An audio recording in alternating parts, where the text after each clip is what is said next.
For a written transcript of this meeting, or if you need reasonable accommodations, including this communication in an alternative format due to disability, please contact the Clerk to the Commission's office at 404-612-8232.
ready? Yeah, we ready. I'll tell you after.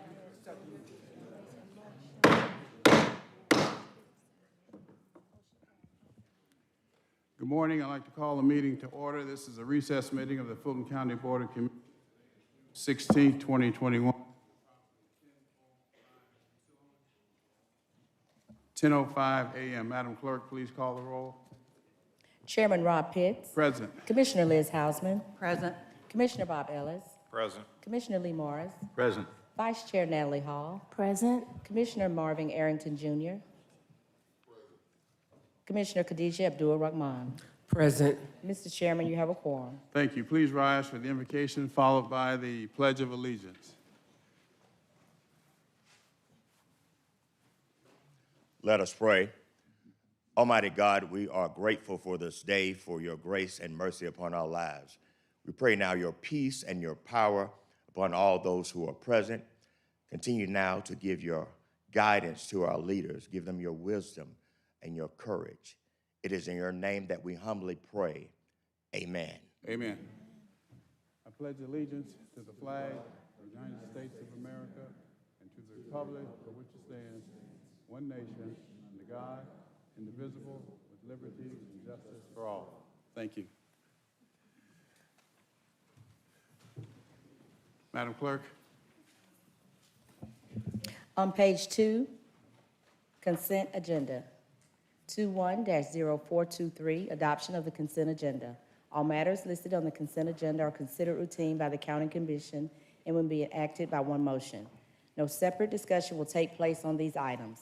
If discussion of any consent agenda item is desired, the item will be moved to the recess meeting agenda for separate consideration. Mr. Chairman and members of the board, Vice Chair Hall has requested to remove on page 3, 21-0431.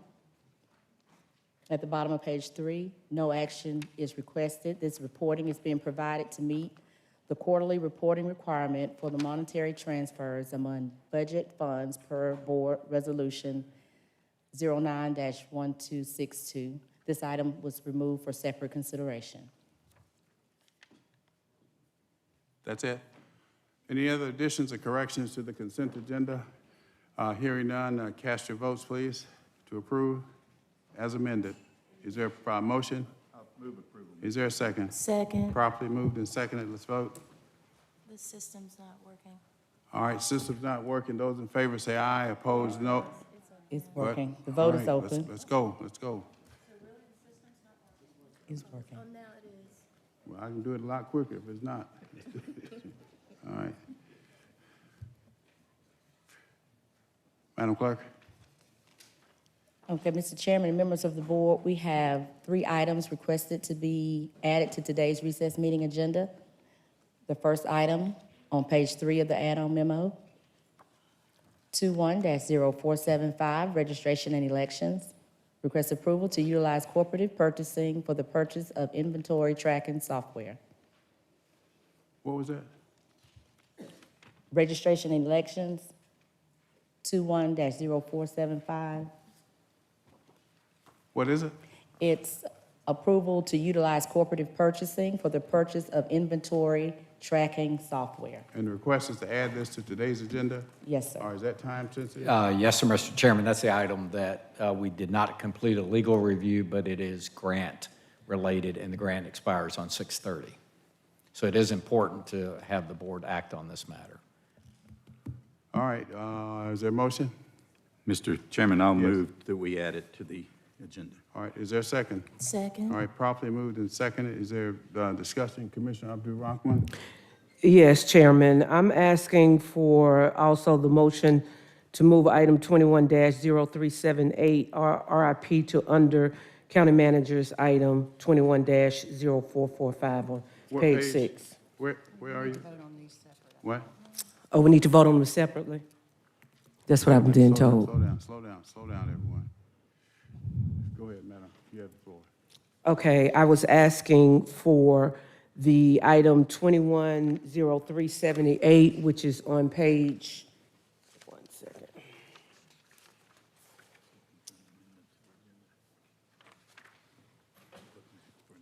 Page 10.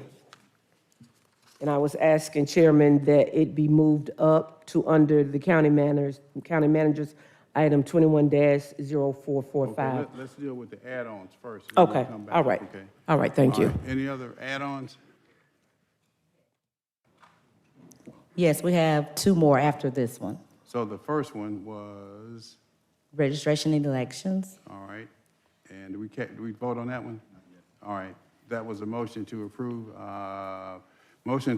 by Commissioner Morris, seconded by Vice Chair Hall. Let's vote. And the vote is open.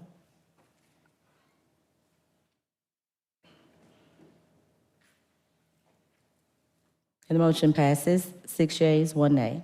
All right, next is another.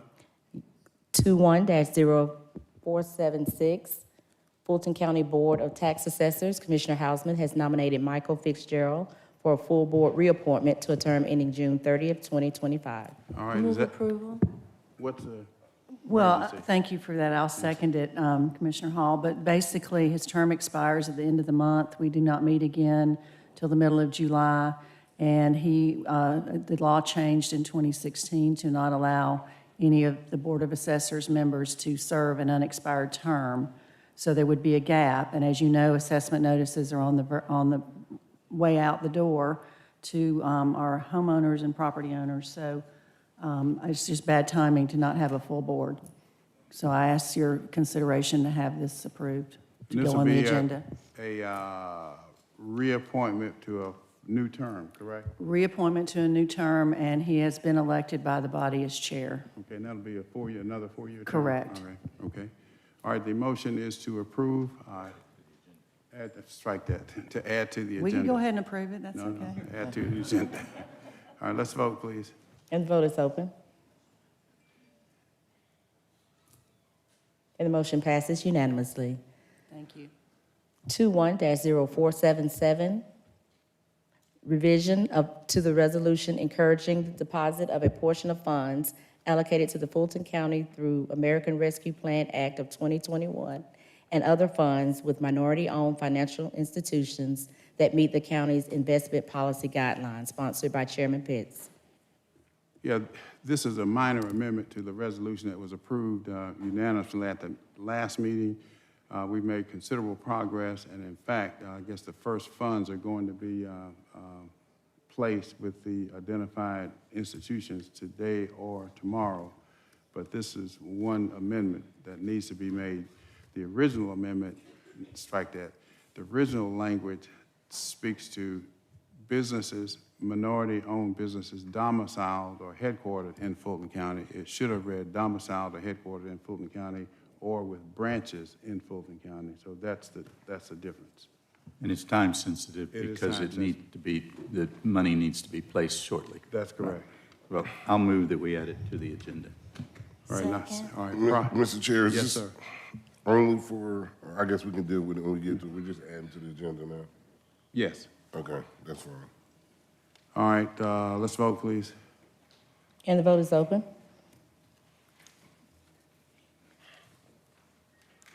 And the motion passes unanimously. Any others? No other Okay. items to add. Those are to be added. Now, any other issues with respect to the regular agenda? Commissioner Abdul-Rahman. Thank you, Chairman. I am asking for the motion to move item 21-0378, the RRP, to under the county manager's item 21-0445 on page 6. Page 6, item number, And the 21-0378 is on page 10. page 10.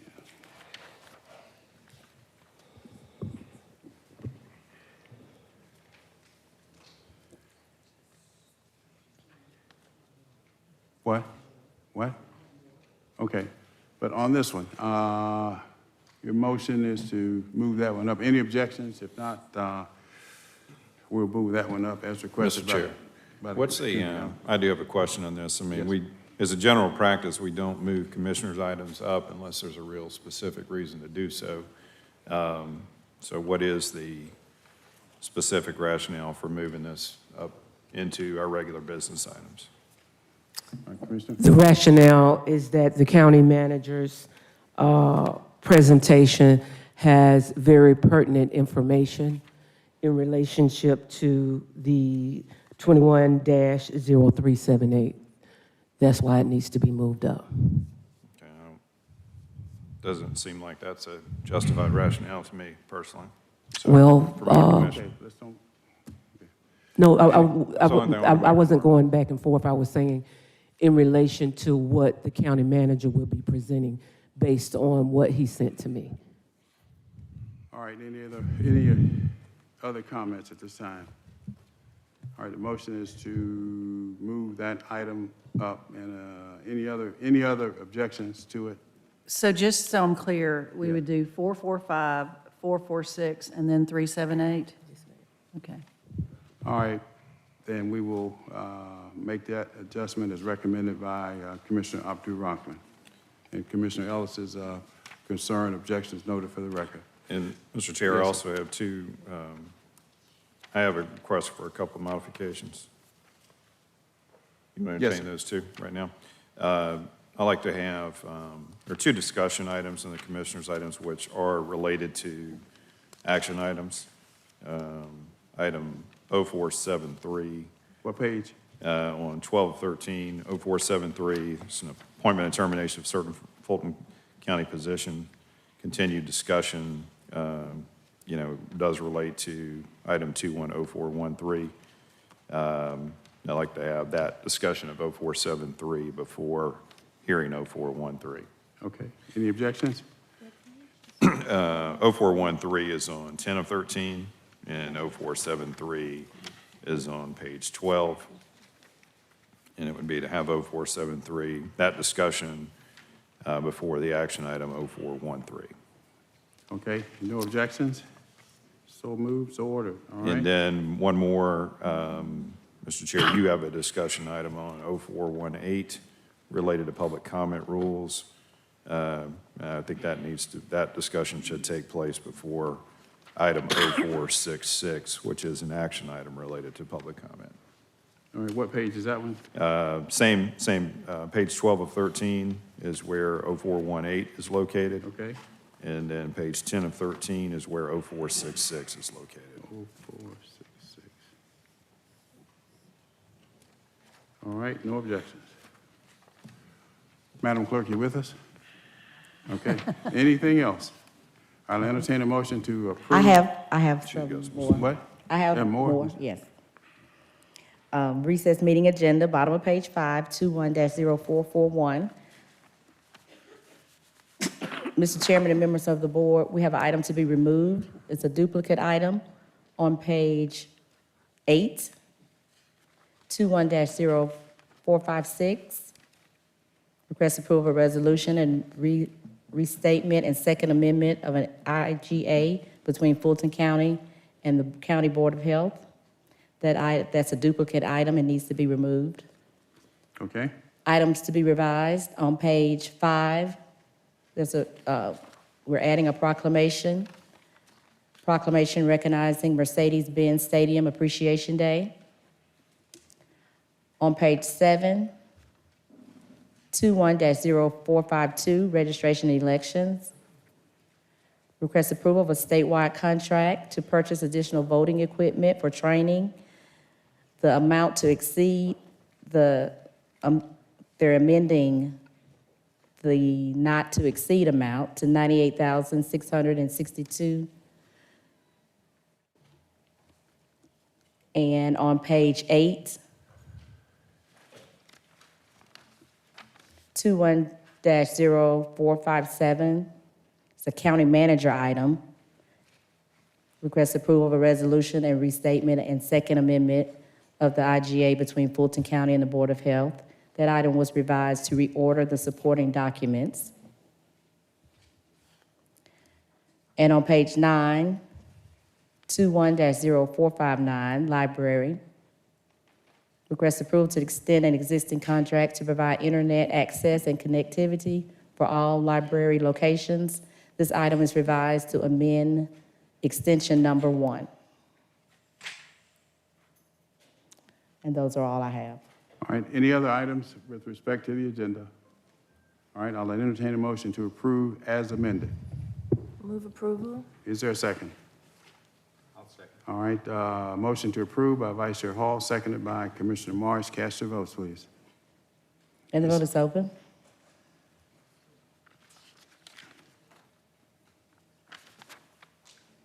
And the motion to adopt today's recess meeting agenda as amended passes 6 yeas, 0 nays.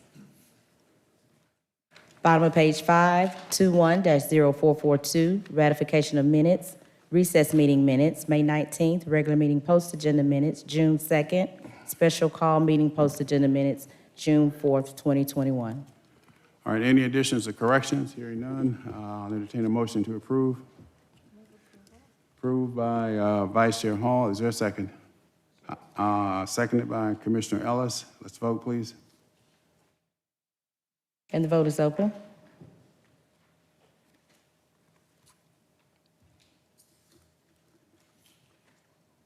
Madam Clerk?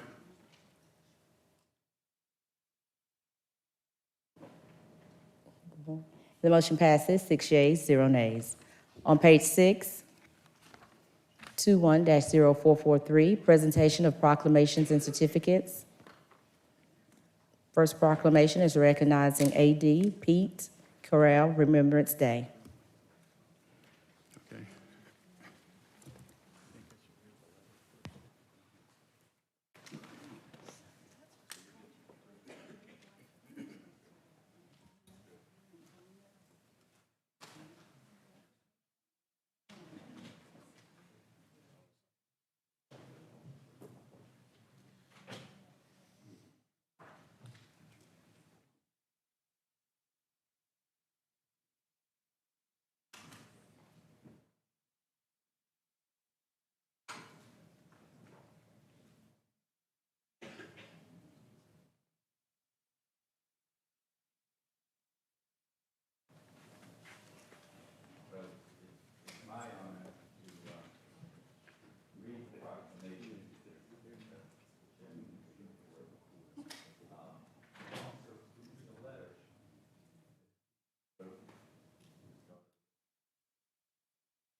I started to lift it up, and it was about to come off the...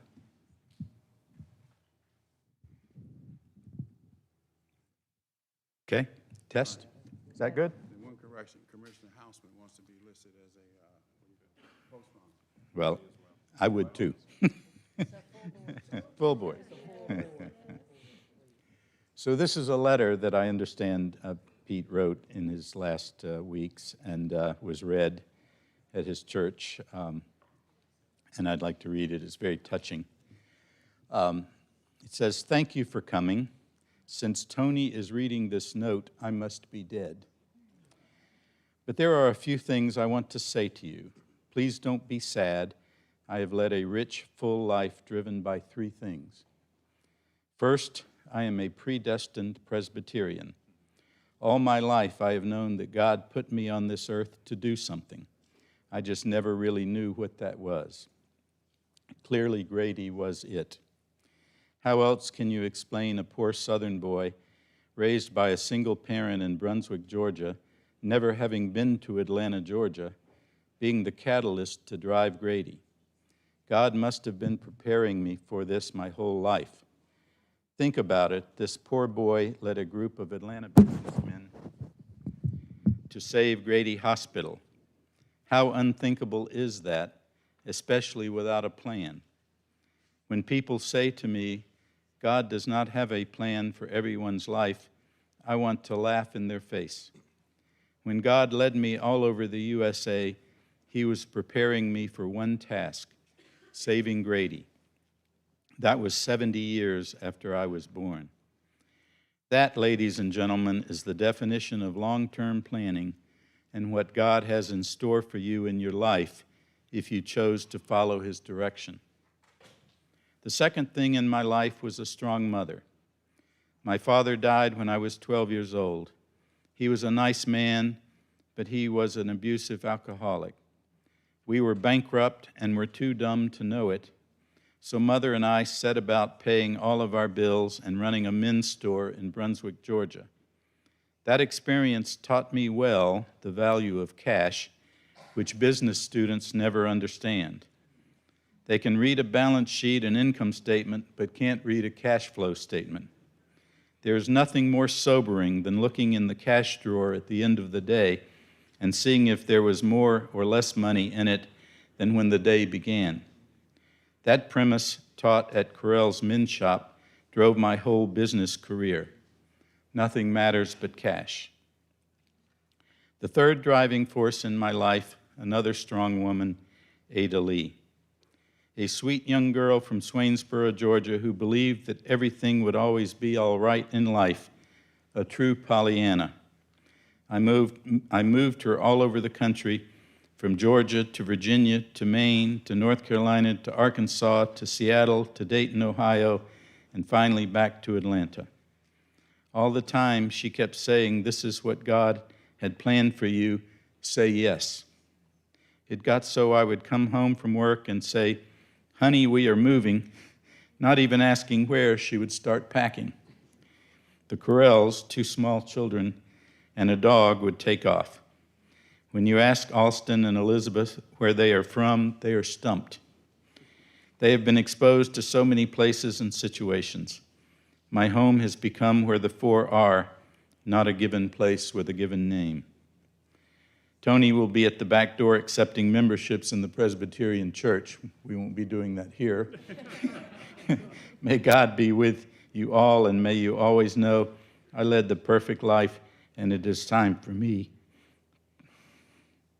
to leave the field of play. God bless you all. That was from Pete. So, the proclamation that we all want to sponsor, I'll read that. Whereas A.D. Pete Correll was born and raised in Brunswick, Georgia, where he learned his business savvy while assisting his mother in the operation of the men's store, once managed by his father until his passing when Pete was 12 years old. And whereas Pete earned his bachelor's degree from the University of Georgia and earned 2 master's degrees on scholarship from the University of Maine. And whereas Pete joined Georgia Pacific in 1988, became chairman and CEO in 1993, and negotiated a $21 billion sale of the company to Koch Industries in 2006. And whereas Pete was instrumental in the resuscitation of Grady Hospital when it was mired in debt and mismanagement, and after new management was in place, the hospital brought in $100 million in revenue, and the Saving Grady Task Force helped to raise $325 million that has since been invested in new facilities and services, including the Correll Cardiac Center, named in honor of Pete's contribution to the transformation of Grady Hospital. And whereas Pete co-chaired a commission in 2003 that renamed Hartsfield-Jackson Atlanta International Airport to honor Mayor Maynard H. Jackson, he served on the Georgia Aquarium Board and contributed money to numerous causes in his hometown of Brunswick, Georgia. And whereas Pete was married for 58 years to his wife, Ada Lee, with whom he shared 2 children, Elizabeth Correll Richards and Alston Correll, and was the grandfather of 5. Now, therefore, be it resolved that the Fulton County Board of Commissioners commends Pete Correll for a life of integrity and exemplary service to Atlanta and Fulton County, and does hereby proclaim Wednesday, June 16, 2021, as A.D. Pete Correll Remembrance Day in Fulton County, Georgia. Let's give Pete a round of applause and censure.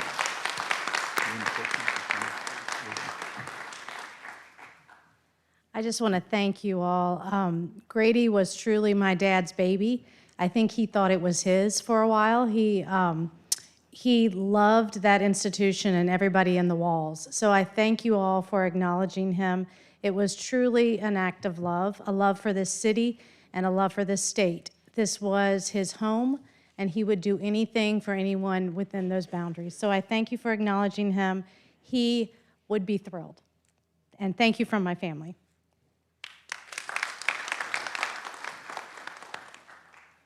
Pete Correll is responsible for me coming to Atlanta to serve as the president and CEO of Grady Health System. That was 10 years ago, hard to believe. Pete quickly became a mentor to me, more so than any mentor I'd ever had in my life. And so his passing has definitely left a big old hole in the middle of my heart. His impact to this community at large, and his impact and his determination to save Grady Hospital, which had it not been saved, many people would not have access to quality health care in Fulton and DeKalb County. And so thank you all for recognizing him in this way. Commissioners, chairman, the entire Grady family appreciate what you've done.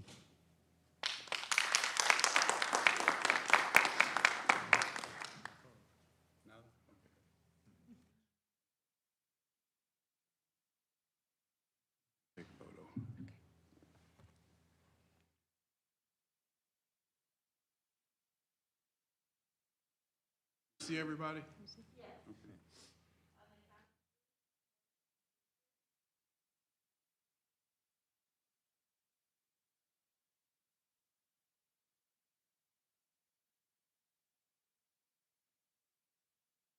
Thank you. Thank you so much. I appreciate it. The next proclamation is recognizing Fulton County Board of Health Appreciation Day, sponsored by Vice Chair Hall with full board support. Oh, okay. Can't move that. I'm just gonna grab it like that.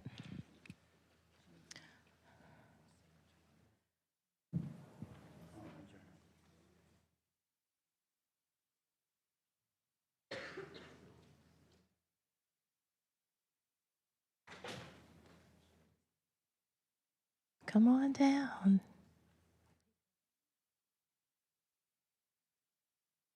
Hey, how are you?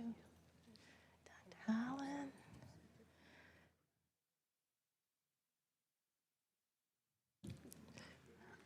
All right, we got everybody. You looking for someone else? Okay. All right. Well, the proclamation reads, whereas for many years, the Fulton County Board of Health has kept the community safe from health threats, promoting better health and helping Fulton County residents access the health services and information for healthy living. And whereas the largest health district in Georgia, Fulton County Board of Health serves more than 1 million Fulton County residents through its community-based programming and state-of-the-art health centers, and operates 8 county-funded health centers from North to South Fulton, centrally located within proximity to other human services agencies.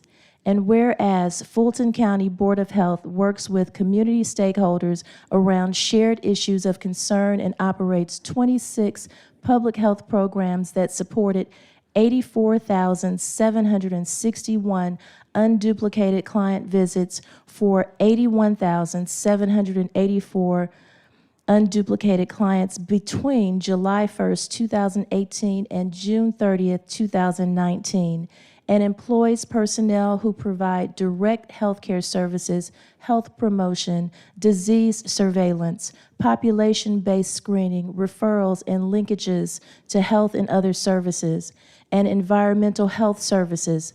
They are also responsible for planning, preparing, and responding to public health emergencies. And whereas Fulton County Board of Health manages state and federally funded awards for programs including adolescent health and youth development, children's medical services, immunization and screenings, chronic disease prevention, family planning, public health emergency preparedness, tuberculosis control, comprehensive HIV prevention programs, WIC and Ryan White, Part A. Now therefore be it resolved that the Fulton County Board of Commissioners thanks the Fulton County Board of Health for the dedication of its 293 employees who have a combined 10,813 years of service, and express our sincere appreciation for their outstanding service to the citizens of Fulton County, and does hereby proclaim Wednesday, June 16th, 2021 as Fulton County Board of Health Appreciation Day in Fulton County, Georgia. Congratulations.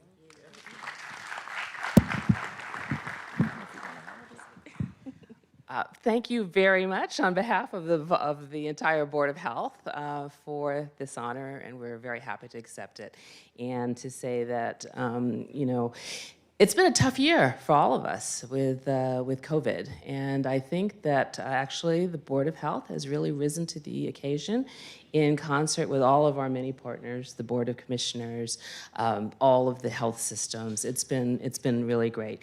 And so I just want to remind everyone that, you know, we are here for the constituents, and we have a lot of services that are available, and we hope that people will be taking advantage of those. So thank you very much. Does anyone have anything quickly they want to say? Okay, thank you.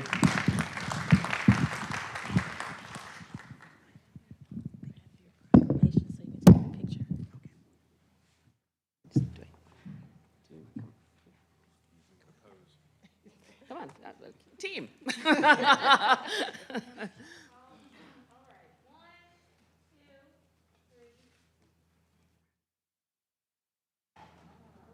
Thank you.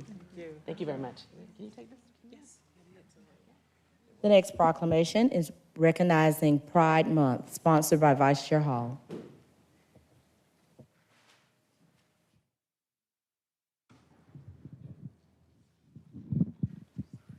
No problem. Thank you. Come on down. Hi. Hey. Oh my God. Welcome. All right. Whereas on June 28, 1969, patrons and supporters of the Stonewall Inn in New York City staged an uprising to resist police harassment and persecute that marked the beginning of a movement to outlaw discriminatory laws and practices against LGBTQIA+ Americans. And whereas Pride Month is annual celebration that promotes unity, pride, self-empowerment, and positive visibility within the lesbian, gay, bisexual, transgender, questioning, intersex, and asexual community. And whereas Pride celebrations in Fulton County can be traced back to 50 years ago in 1971, when the Georgia Gay Liberation Front organized a march from Peachtree Street to Piedmont Park, commemorating the first Pride March in Georgia.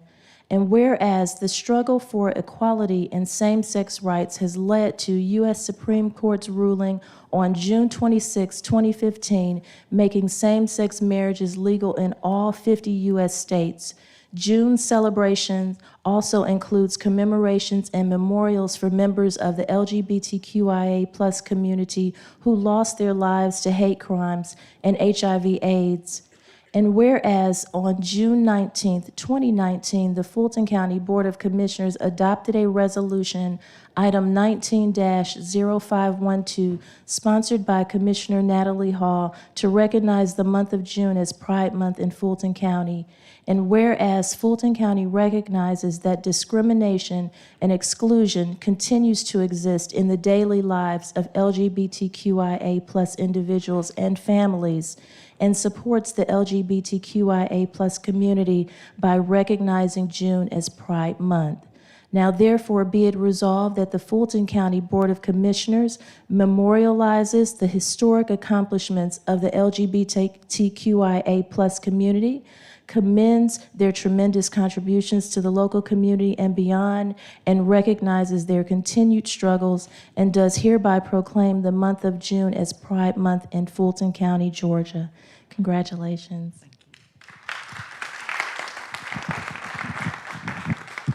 Thank you, Commissioner Hall, Commissioners, Chairman. Also in support was Anita Harris, Jessica Corbett, and Douglas Bell. With me today, I also have my coworkers, Lakeisha Minifield with the Tax Assessor's Office, Dr. David Holland with the Board of Health, and one of our old Fulton County employees, Mr. Chuck Hess. He left about 16 years ago. He was a solicitor, and he is now a state attorney, so he's a great person to know. I'm humbled today. I was part of the original FACE, which was the Fulton Alliance of County Employees for Equality back in 2003, and we had passed domestic partnership and benefits for the employees.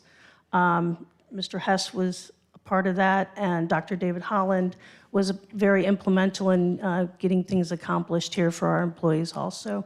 But this celebrating Pride Month is for the entire community. And it's amazing that now the community and all the LGBTQ kids can come into this building and know that they're safe and recognized. Thank you so much.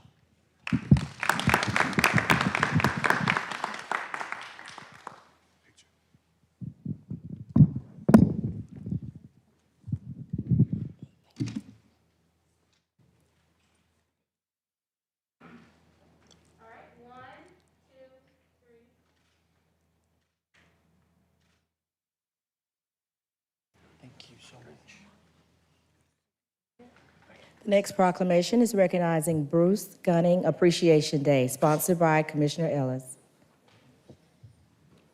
Come on down, Bruce, and I think we've got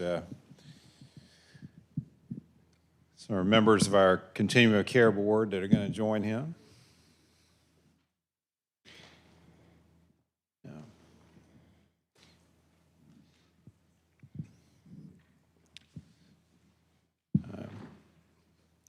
All right, I'm going to share this proclamation about my friend Bruce Gunning, who is my appointee and has been chair of our Continuum of Care, and he's up here with some of his fellow board members who have dedicated themselves to service in this very important and complex arena of dealing with homelessness.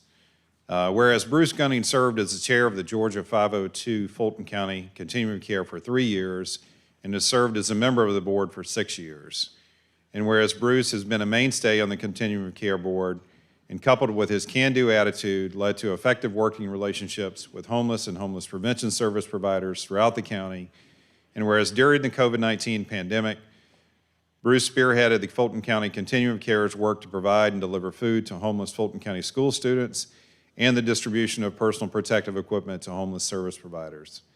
And whereas under his leadership, the Continuum of Care revamped its homeless management information system and created a coordinated entry process with the establishment of the homeless assessment centers that are located in North and South Fulton County that provide the county with centralized locations for homeless and prevention services.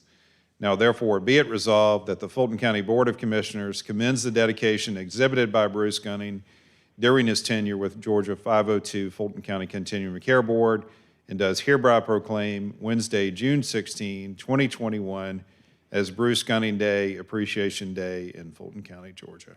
Let's give him a hand.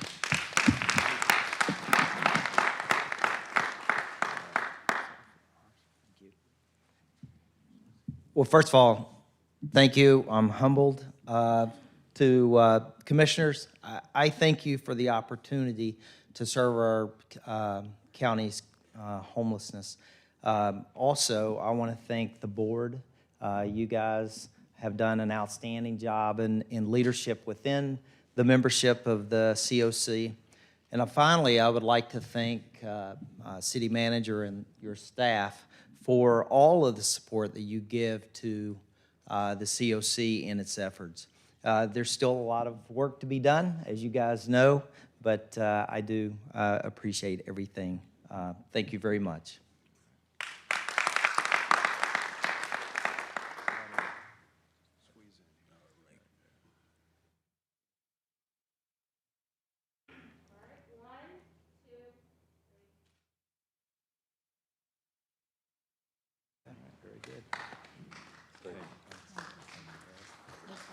The next proclamation is recognizing Chase Matthews Appreciation Day, sponsored by Commissioner Arrington.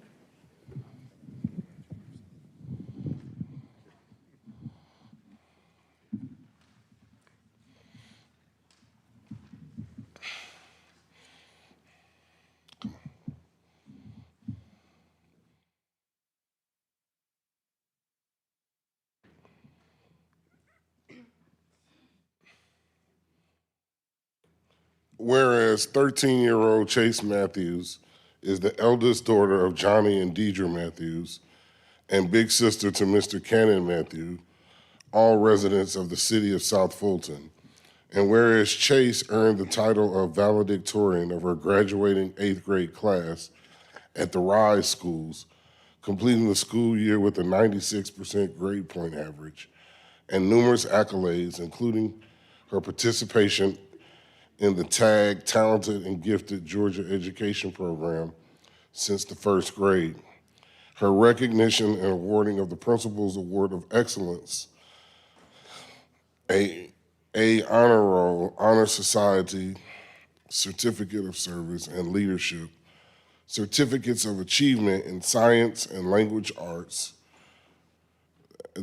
and language arts highest average, music, graphic arts, top scholar in health, and debate team. And whereas Chase has demonstrated her multifaceted skills and creativity as an award-winning writer in Write to Rise, a creative writing program dedicated to nurturing aspiring young writers, and as the youngest participant in the program, at just 9 years old, Chase won the Write to Rise scholarship, which recognizes talented young writers and their vibrant voices. And whereas Chase will begin her high school career at Westlake High School in the fall, where she will continue playing her flute for the highly ranked Westlake High School marching band. Now, therefore, be it resolved that the Fulton County Board of Commissioners commends the academic achievements of Chase Matthews and does hereby proclaim today, or Wednesday, June 16th, 2021, as Chase Matthews Appreciation Day in Fulton County, Georgia. Congratulations. Hi, I just want to thank the Board of Commissioners and my school, the Rise Schools, for everything and helping me get to this point. Thank you.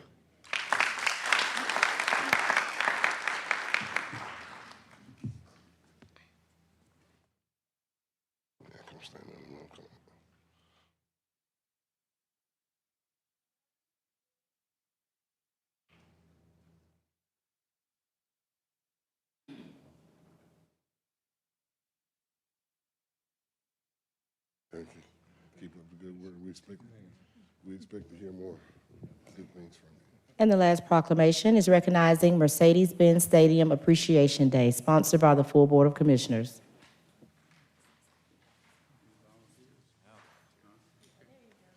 You want to read? Who hadn't read yet? All right. Who's going to come up and receive this thing? All right, good deal. That's Steve Cannon coming down here to join us. Did y'all know we were doing vaccinations at Mercedes-Benz Stadium? Did anybody hear about that? Anybody out there get their shots at Mercedes-Benz in the audience, right? How about that? All right.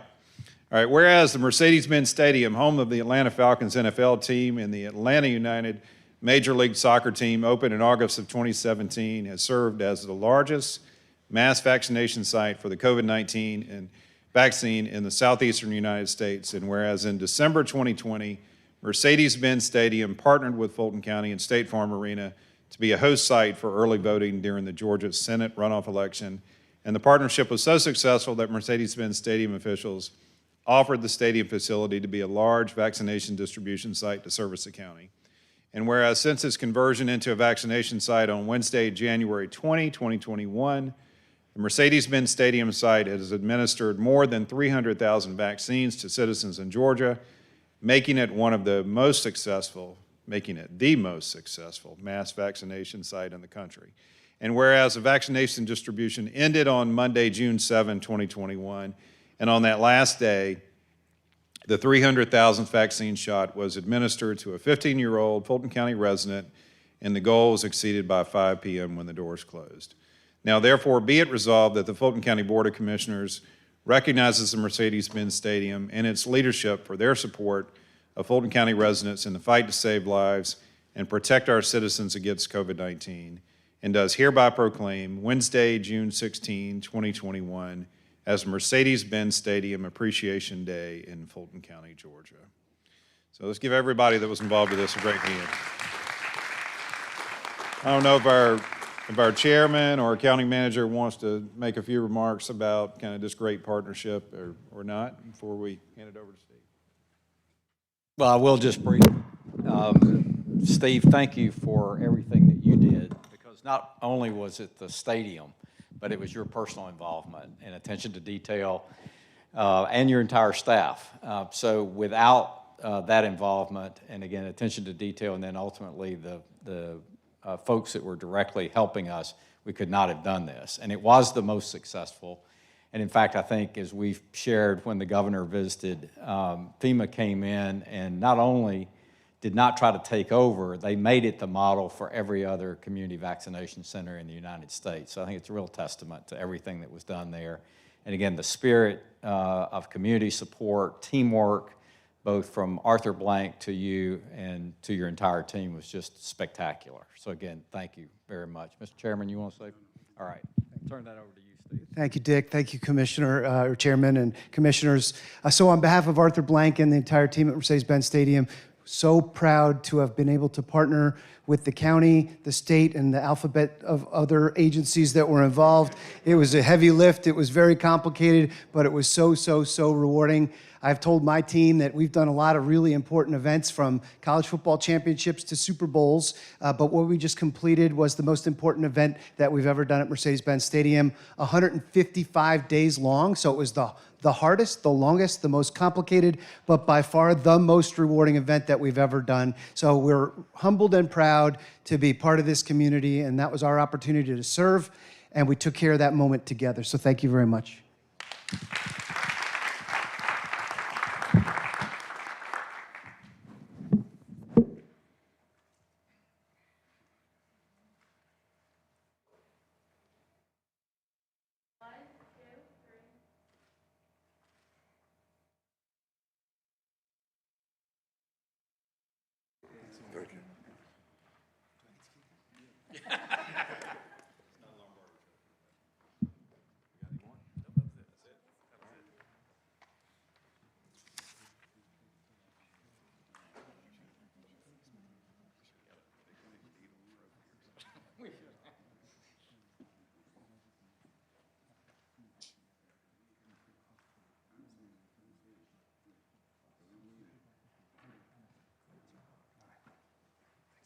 Hey, congratulations again.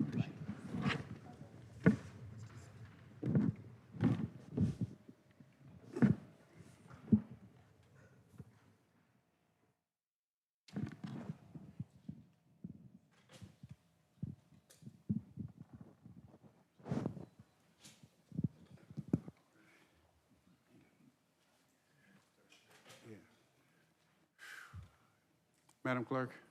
On page 6, public hearings, 21-0444, public comment. Citizens wishing to participate in public comment will be allowed to appear in person or may choose to participate virtually via Zoom video conferencing or by submitting their comments in writing online by registering on the county website, www.fultoncountyga.gov. Speakers will be granted up to 2 minutes each. The public will not be allowed to yield or donate time to other speakers. The public comment portion of the meeting will not exceed 30 minutes. Mr. Chairman and members of the board, we will start with speakers here in Assembly Hall. I have received 11 speaker cards. Will the first 5 speakers please come down? Dr. Arthur E. Ferdinand, Bridget Thorne, Jim Martin, Willie Clark, and Douglas C. Dean. The speakers, when you have 15 minutes left, I will say 15 minutes. That will be the signal to conclude your remarks. The exceptions to that, current or former elected officials. Mr. Chairman, members of the board, good morning. I want to first praise the board, the county manager, and his dream team for leading us through a very perilous time in our county's history. But neither you nor I could have achieved this success without the help of our employees, the Fulton County employees. Many of them face risks to themselves and their families in order to provide services to others. Employees volunteered their assistance generously to ensure the success of our elections and the COVID-19 programs the county had. Today, I speak in support of rewarding all Fulton County employees for outstanding performances during this challenging year. I'm not going to make nuanced distinctions between essential employees and other staff. Such distinctions would most certainly undervalue some exceptionally important contributions. I strongly endorse the employees being rewarded for performance during this period with a minimum baseline bonus or payment of $3,000. Be mindful that many of our employees work more than one job to make ends meet. Let me share my own department's experience during this period of time. We never shut down. Even when the city of Atlanta and the county were closed to the public, we remained open. My employees were in their offices, processing payments, so the cities, the two school boards, and the county could continue to meet their fiscal responsibilities. We had to stay open to Fulton County's more than $1 million more than 1 billion vehicles. We have some $1 million vehicles too. But we had to stay open so that Fulton County's million-plus vehicles could continue to operate legally on our highways. We worked shifts to account for social distancing. Still, many of our employees came down with COVID-19. It was a constant juggling act to keep operating effectively, but our employees understood the gravity of the situation and they endured. For many weeks, we were open till the wee hours of the morning, 2 o'clock. Most nights we were up there until 10 o'clock, until our last customer was served. We had no choice. We have already met our 99% goal collection for the year. It was also the best performance of my organization in terms of property collection since I've been in office, and that is 24 years. It seems like an infinity to me. However, we did perform so that the school boards were able to give bonuses and increases to all their employees. There are other stories of superior performances like ours waiting to be told throughout Fulton County. Be generous to your employees. They were there when you needed them as the county faced challenges from both man and nature. Be generous. Thank you. Go Hawks. Is the clock working? Where's the clock? What? I don't see it, okay. And we also still need a clock in the back up here, Mr. Manager. What? Okay. Should be, will be.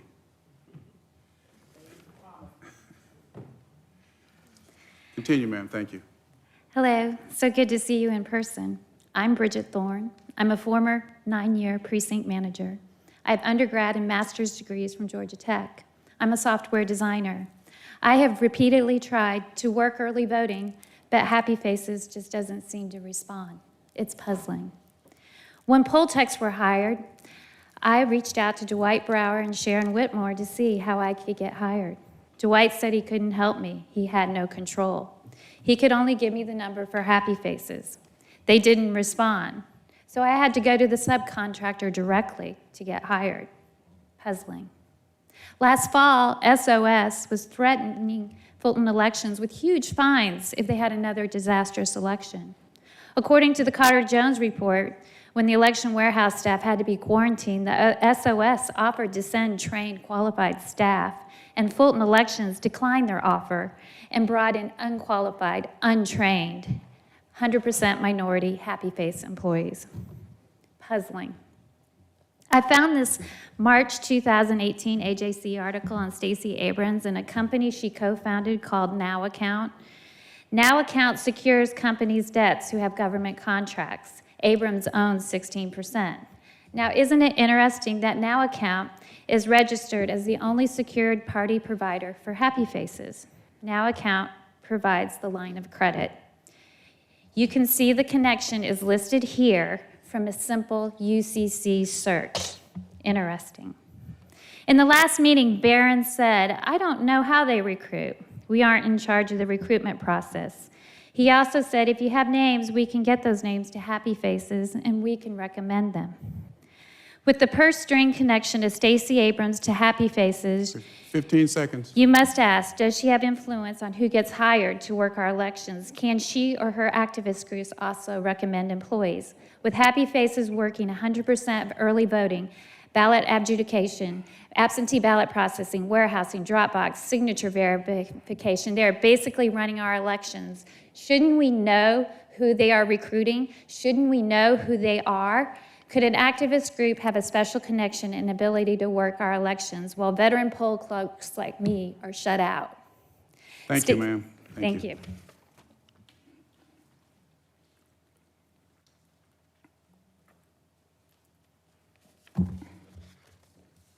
Good morning. I'm Jim Martin. I'm a resident of Northwest Atlanta, chairman of Neighborhood Planning Unit D. I've come here this morning to speak to you about the Development Authority of Fulton County, which I understand there was quite a bit of discussion of last month as well. They've been in the news recently because of some rather questionable self-enrichment due to per diem payments.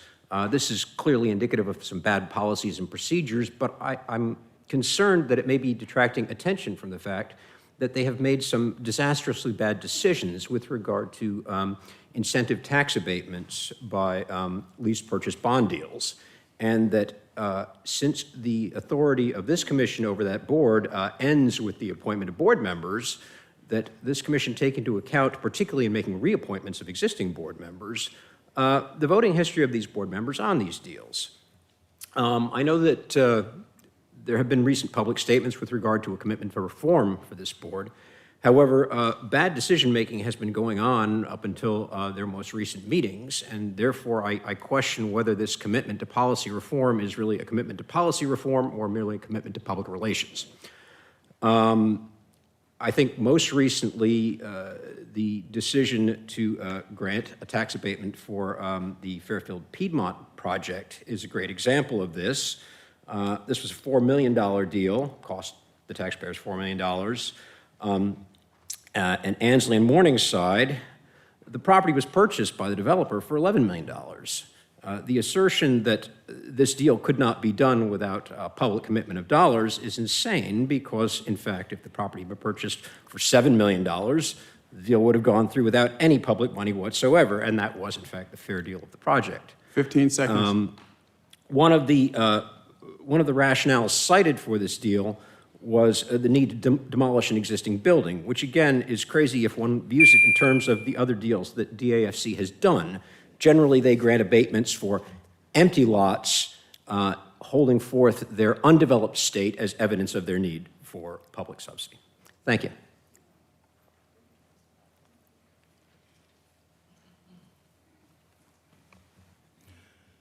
Good morning.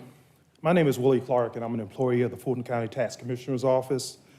I'm addressing this board this morning to express my disappointment in the vote which took place on Wednesday, June 2nd, 2021, in reference to Commissioner Abdul-Rahman's plan for the funds for the American Rescue Act. First, I would like to thank Commissioner Abdul-Rahman and Hall for being advocates for the employees and the citizens of Fulton County. You are right. We are watching. Commissioner Ayrton, we would also like to thank you for your vote in support of the citizens of Fulton County, as well as we, the employees. Commissioner Ellis and Hausman, we don't feel as though you support the employees, and we challenge both of you to reconsider. Commissioner Morris, you decided not to vote at all, so we are disappointed and don't know where you stand. And Chairman Pitts, we're most disappointed in you for your stand on the issue.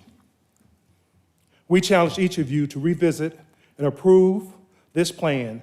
It appears that the greatest opposition to this plan is the bonus part for the employees. Remember, my coworkers and myself worked throughout COVID to ensure revenue was available for each and every department to meet their budgets, and we deserve compensation for our efforts.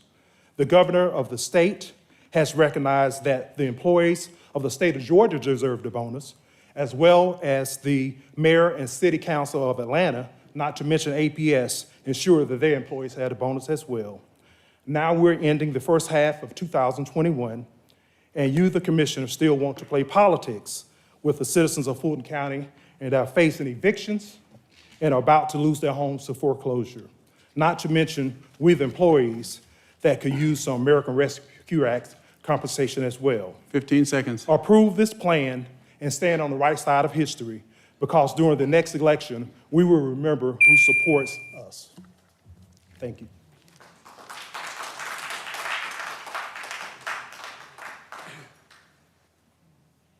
Good morning. I'm Douglas Dean. I'm former state legislator, the Georgia General Assembly for 20 years. First, I want to commend the chairman for the effort that you're putting forth in getting some of the county money and into African American banks. Long overdue. We did the Constitution did an Article 2 on color money and realized 10, 12, 15 years ago that we were not treating African American banks like we should. Now I want to go to the rescue plan. I've read it, and every single issue in the rescue plan is needed in this county and in all over the county of Fulton County. So I come to urge you all to pass this plan today. I want to remind you that this plan and this money is our money. It's federal dollars that we send to Washington. And now we got an opportunity to get some of this money back to save. I was in a meeting yesterday, and an employee that made $130,000 a year lost his job at City Hall, and because of the pandemic, almost lost his house. So in the plan, which make money available for mortgages and utilities and a lot of things to these employees, and not just employees, but citizens of Fulton County need. I urge you to look at it. I urge you to pass it because it's needed. We should never put ourselves in a predicament of sending money back to Washington. It's too hard to get it from Washington and not to use it and send it back to Washington. So, I just think that this is an opportunity to help the citizens of Fulton County. And I urge all of you all to look at it. The other thing, and I'm going to be through, Mr. Chairman, this is the first time that we have had a program that touches every district in Fulton County. So every district going to benefit, at least our citizens in those districts going to benefit from it. So this is an opportunity for you to shine, and I urge you, after you do this, to help implement the plan that the chairman is talking about, and that is to help these minority banks. Only 18 minority banks in this country. And this county got an opportunity to take the lead and begin to use some of our tax dollars and other dollars and put it into minority banks. That is not asking too much of this government. Thank you so much.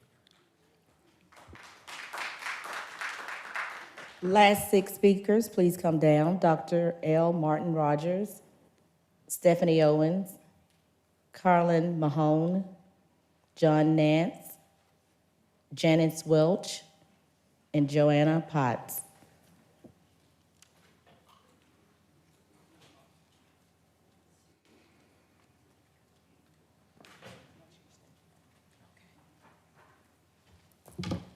Good morning. I'm Dr. Martin Rogers, and I'm a tax-paying resident of Fulton County, Georgia. I'm here today to encourage each of you to vote yes to the Rescue Implementation Plan. As a public school educator, I've witnessed the firsthand impact of COVID-19 on many of my students and their families. Like many educators, we were gainfully employed during this pandemic without little disruption to our financial obligations. However, the families of many of my students did not have this luxury. By voting yes to the Rescue Implementation Plan, we'll be able to target $206 million in grants to homeowners, grants to small businesses, grants to nonprofit groups, and additional funding which provides job training and premium payments for workers impacted by the COVID-19 pandemic. This commission has always been on the side of people in need. I'm asking you to vote yes and assist those residents in getting out of the pandemic so that they can rebuild and thrive. Thank you so much for your time and consideration.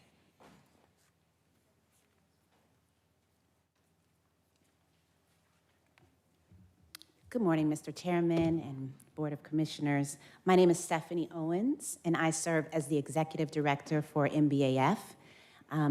Many of you know us, the oldest multidisciplinary arts organization focused exclusively on the art and artists of African descent. And we were founded in 1987 by the Fulton County Arts Council under the guidance of the Fulton County Board of Commissioners. So we're very proud to be a legacy organization with over 34 years of service to Fulton County residents. And I'm here today on behalf of MBAF's Board of Directors, staff, and community to extend a sincere thank you to Fulton County and you esteemed commissioners for your support over the past 3 decades, but particularly last year, which was particularly challenging for us all. However, in spite of the challenges, we were able to still offer over 100 services to Fulton County residents through our youth arts education programs, Move, Dance, and Next Gen Artists, which served over 600 middle and high school students in Atlanta public schools, as well as through our Dancing with Seniors program, a health and wellness program that served 200 seniors last year through Zumba with Seniors as we adapted, and $41,000 through your support of funding that we were able to give to Black artists and their businesses as they needed to pivot during COVID. And so we're just really grateful to you all for your commitment to the arts, and particularly to MBAF in our work to elevate the voices of Black artists and in our efforts to shape a more equitable and sustainable arts community, and where the impact of Black art and the beauty of Black art is valued and presented. So thank you very much.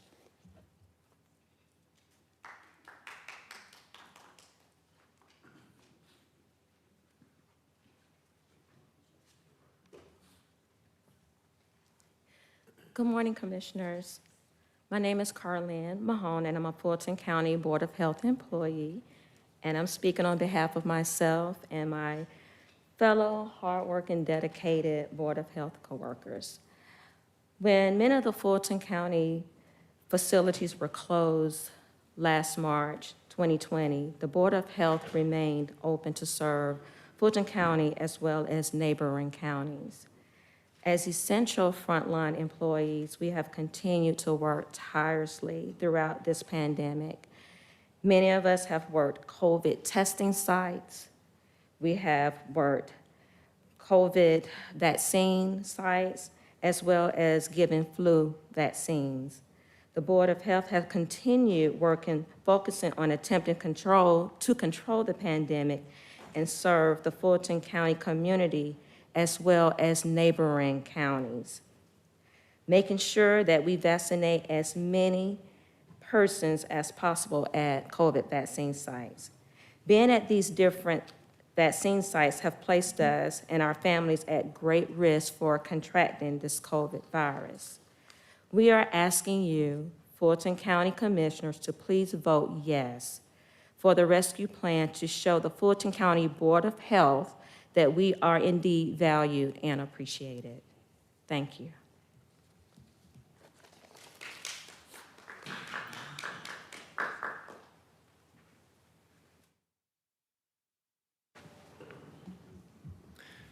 Good morning, Mr. Chairman and Board of Commissioners. My name is John Nance, and I am here today to talk as a concerned citizen in support of Mrs. Thorne's previous statement regarding the Happy Faces Personnel Group.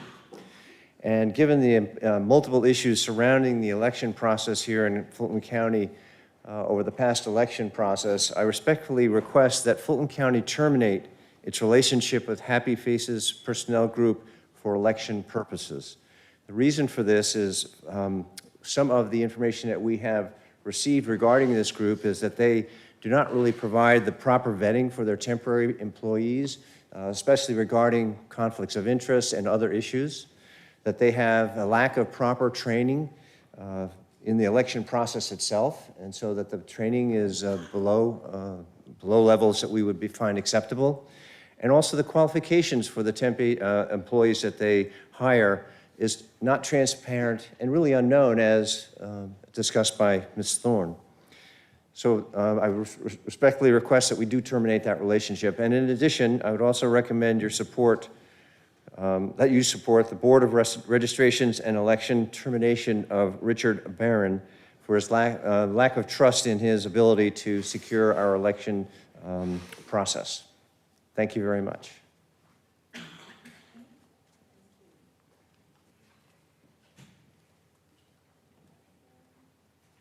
Good morning, Chairman Pitts, Commissioners. Thank you for your invitation.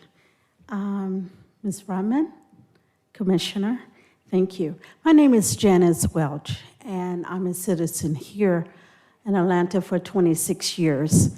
I give to underprivileged children and mothers for over 25 years. I'm asking the board here, I want to know, how do I apply for a grant to help? Because I want to build affordable housing here in Fulton County, and I need assistance with that. So can someone please help me? In that regards, I am a graduate of Charles Drew University. I specialize in 5 areas of radiology, including surgery and trauma. I've worked at 5 hospitals here, and also I am just very dear. I work very closely with Congressman John Lewis. I'm the lady that's responsible for your information technologists at the polls this year, your information technician at the polls 2020, and also your monitors. I have brought over 12,000 voters to the poll in 2020 in support of our election and for our Georgia turning blue. So respectfully, I thank you for listening to me. Thank you.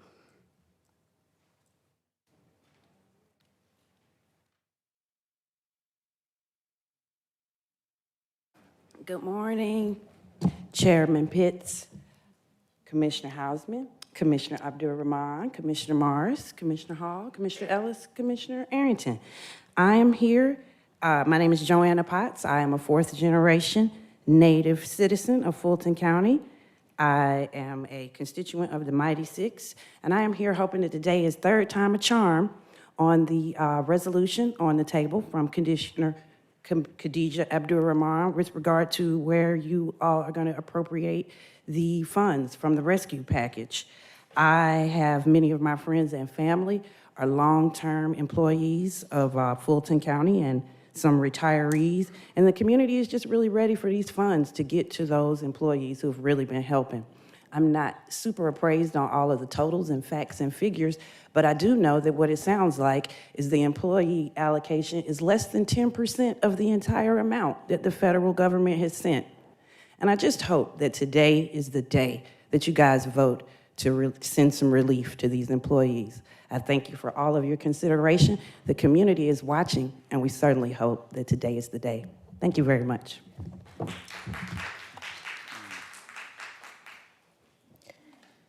Mr. Chairman and members of the board, the next speakers will be virtual Zoom speakers.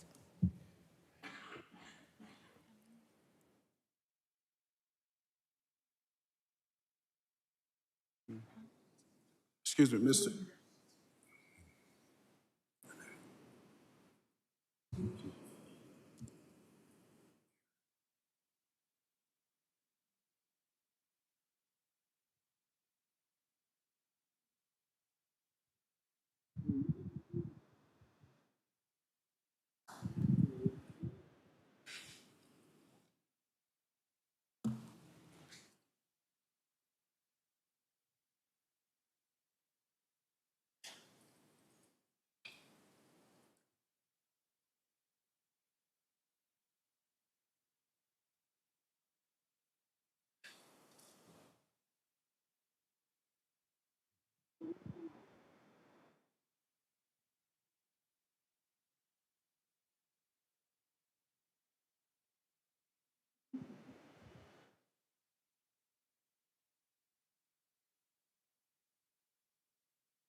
Anything else?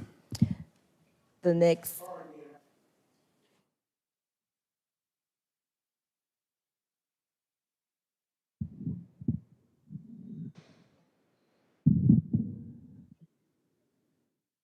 Yes.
The next speakers will be the email comments. All right, how many? Mr. Chairman, we have 78 emailed comments. In the interest of providing the full scope of public comment and expediency, we'll read aloud one of the submissions reflecting a specific viewpoint and list others that submitted similar comments. The comments in full will then be submitted to the county clerk and will become part of the public record for the board. The first of these comments is from Susan Way. Dear Fulton County Commissioners, I request that the contract with Happy Faces not be renewed for its personnel services to Fulton County. Happy Faces employees are not vetted for political conflicts, and I don't believe their people were properly trained to support the election process. In addition, I recommend you support the Board of Registration and Elections termination of Richard Barron. I don't trust that he securely ran the 2020 election and have no confidence that the next election won't be run any better if he maintains his position. Similar comments were also submitted along those same lines opposing the Happy Faces contract by Julie Allen, Kit Coho, Aaron Schott, Christine Johnson, Lauren Blauser, Blanca Rohr, James Nelson, Allie Hunt, Elizabeth Lesser, Laurette Vinson, Mark Wright, Shelby Bose, Lucy Mercia, Denise Devine, Rebecca Neely, Mary Clausen, Lily Romas Postak, Paul Jagrowski, Albert Hayworth, Bob Emerald, Thomas Bose, Mara Jabali, Robin Dye, Jeff Lample, Kathy Smith, Russell Carlisle, Jill Wright, Lori Carbone, Mary Krieger, Beverly Pendergast, Stephanie Doyle, Cynthia Mitz, Christy McCraney, Michael Sarkassian, Lisa Musi, Cindy Morrow, Dr. Joan Housley, Lucas Mankus, Heather Klatt, Karen Raber, Mike Mastrowski, Melissa Brown, Elizabeth Foltz, Kay Wilson, Melissa Talman, Aaron Contour, Laura Jarrow, Pamela Reel, Zach Hines, Nina Corsten, Kevin Crow, Candy Muldowney, Robert Christinell, Hannah Sheik, Barbara Giseking, Amy Uphughes, Kathy Drown, Jeff Mulvaney, Judy Aubie, Brian and Lisa Marks, and Rob Cunningham. The next comment supports the American Rescue Plan. The comment by Leah Clements. Please use the funds for the American Rescue Plan to foster collaboration with the City of Atlanta to reduce the jail population through investment in crisis services, behavioral health services, and other community needs. You can and should pay for these critical community building services through funds from the American Rescue Plan. Others were also in support of this plan and similar comments. Sheila Hamilton, Helen Vance, Michael Barron, Angeline Payne, Avis Dion, Charles Robinson. The next comment is in support of the board public comment policy. Alice Goldberg says, COVID or not, this is a really important avenue due to the fact that most constituents work during the day or have childcare needs that prevent them from attending meetings. We would strongly request that this remain an option. Also submitting similar comments on the same issue are Melody Kelly, Susan Lynn Mahalik, Ethan Menaker, Janet Cunningham, Melissa Mulvaney, Sandra M. Leclerc. The next set of comments regard fighting voter fraud. The comment by Davinia Denton. In April, the commission passed a resolution against SB 202, and there was a report from the county attorney due back in 30 days detailing any legal action the commission can take against SB 202 and protect Fulton voters. Please make that report available to the public. I am greatly disappointed that there are continued efforts to feed the narrative of election fraud with the recent decision of a Henry County judge to allow a recount of about 147,000 absentee ballots from Fulton County. I urge the county to do everything possible to fight this fraud narrative, and I am glad to see that Fulton has filed a motion to dismiss the case, which delays the potential recount until June 21st. We have two full electronic recounts, and I have heard one hand recount statewide, and there are no fraud to be found. Directly from the Independent Election Monitor report by Stephen Hill Strategies, at no time did I ever observe any conduct by Fulton County elected officials that involved dishonesty, fraud, or intentional malice. During my weeks of monitoring, I witnessed neither ballot stuffing nor double counting nor any other fraudulent conduct that could undermine the validity, fairness, and accuracy of the results published and certified by Fulton County. While the plaintiffs in this case are to pay for the cost of Fulton employees to prepare and scan all 147,000 ballots into PDFs so the actual ballots stay in the custody of Fulton County, our tax dollars are still being used for extra security at these facilities due to potential risk and threats. And we need these employees preparing for our upcoming elections, not servicing unfounded election fraud narratives. Please keep fighting election fraud narratives in Fulton County, and I urge any commissioner that is giving a voice to election fraud narratives, whether directly or indirectly, to please stop immediately. Additionally, others who support this and similar comments, Karen Cristino, Marcy King. The next public comment is on Fulton County Library Services. It's from Donna Lawson. Peace and God morning, elected, selected, and rejected Fulton County leadership and engaged community. Recently, Commissioner Marvin Arrington's Library Board representative published that patrons suspended or expelled from library services do not have to be given a public notice. How does this statement and action support a safe environment for patrons and confidently secure staff? Furthermore, what law and or policy is this guideline based on, and from what constituents can review? Your legal department is having trouble answering this question in directives that provide readable referencing tools. Depriving one from public access to information is a serious charge and or consideration. I imagine lawsuits and a tied-up court system with this damaging mindset. County Manager Dick Anderson should and could be a great resource for aiding in answering these types of inquiries. What can library patrons expect from those staff members who decide to use some agreed upon form of reasoning to deny an individual library services or let disruptive behavior continue because of confusion in expectations of accurate decision-making choices?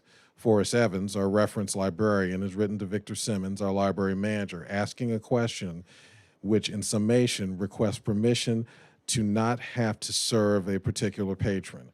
What kind of employee can defame a patron in this manner without justifiable reasons?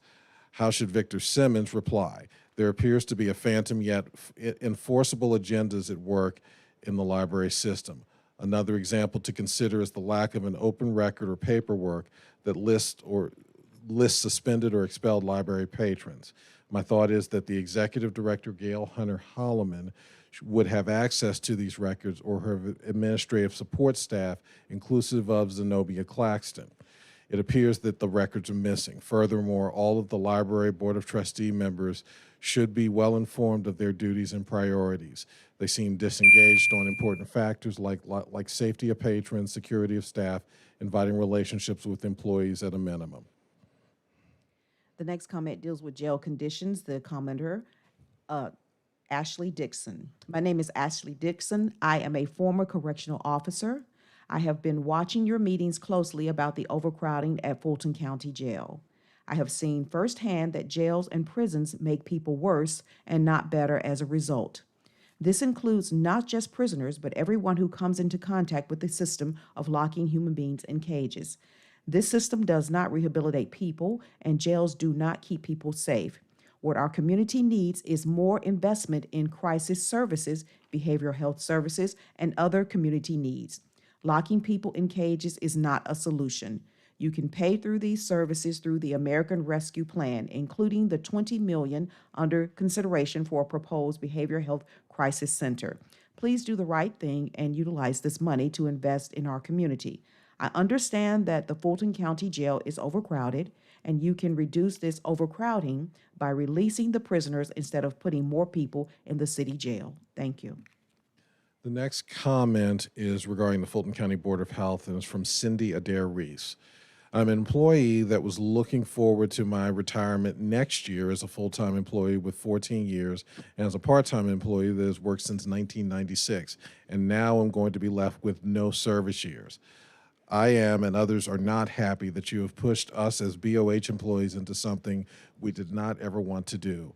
We served Fulton County faithfully with hard work, the stress of COVID, risking our lives every day. It's like you pushed us out the door.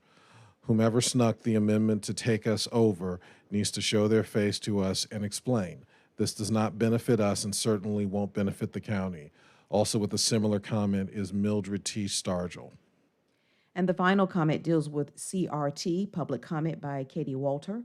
No to any form of CRT. We must bring our people together, not further rip them apart. That concludes all of the comments from the emails. All right, any other No further comments? speakers. No further, all right, continue, Madam Clerk. Bottom of page 6, county manager items under open and responsible government.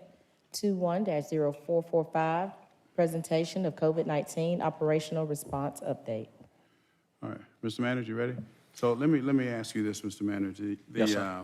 The first part of your report is, well, not your report, but when we get to the actual numbers, we can cut back on that. But I think, though, given some of the issues that we're facing now, we need to go into a little more detail regarding the rental assistance, number one, the court backlog, and the financial implications of all of this.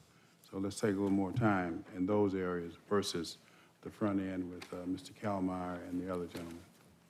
Yes, sir. So we will, as we've done, provide some summary comments up front. I think that will cover the upfront piece. We'll spend a little bit more time in that section that you just mentioned that has emergency rental assistance, and then we have a pandemic pay proposal and financial analysis, which would get at the issue that you raised in terms of the court backlog. Dr. Paxton and our emergency management team will be here to answer questions, and we'll stop at those break points. The COVID trends continue to be very positive, as you can see in the material that has been provided. New cases at 20 per day on a 7-day average, 1.3% on positivity rate, 83 hospitalizations, and then death rates below 2 per day are the lowest since we have been tracking these COVID numbers. We've now exceeded the milestone of 500,000 vaccinations being administered through our sites. Of course, Mercedes-Benz, which you recognized this morning, was one that did 300,000 of the 500,000. So it's very significant, and we want to thank again Arthur Blank and Steve Cannon for their tremendous sense of community spirit and teamwork. Truly a phenomenal accomplishment. But that also leaves us, as you'll see, having vaccinated at least with a first dose 450,000 or so people in Fulton County, about 43% of the population, with a target, at least probably still to be refined somewhat, of 750,000, meaning that we still have plenty of work to do in front of us. Mobile is becoming more the focus, with 11 units operating at 40 locations, 40 distinct locations on a weekly basis. We've now delivered 32,000 vaccines through those mobile units, but they have the capacity to deliver almost 2,000 per day.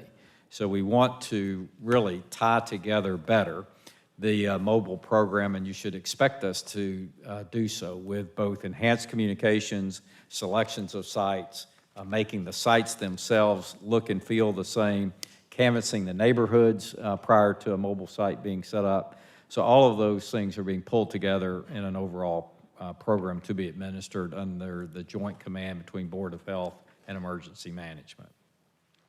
We've launched messaging efforts with the assistance of Black Cross and Fitzco to really push our educational information as well as plan for incentives. We've had good working meetings with them recently, even involving some of you as commissioners. We appreciate all the ideas that have come forward, because especially in communities of color is still where we have the gap, and I know that that is one of your fundamental concerns. So our focus is very much on those census tracts that are underrepresented in terms of vaccination efforts, and again, those are more often than not in communities of color.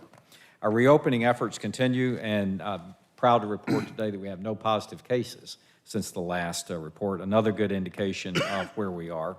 So we remain very positive in our outlook. Anna Roach can speak to more fully where we are with both libraries and senior centers, where libraries are now fully open with 95% of the employees on site, and senior centers the next point of focus. We also continue to emphasize to our employees the necessity and the benefits of being vaccinated.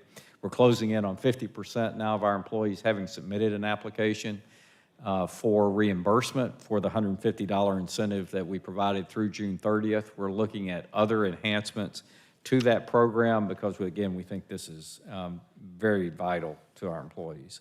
On emergency rental assistance, again, we'll discuss that performance improvement plan. We are onboarding 70 additional resources today to speed the adjudication process.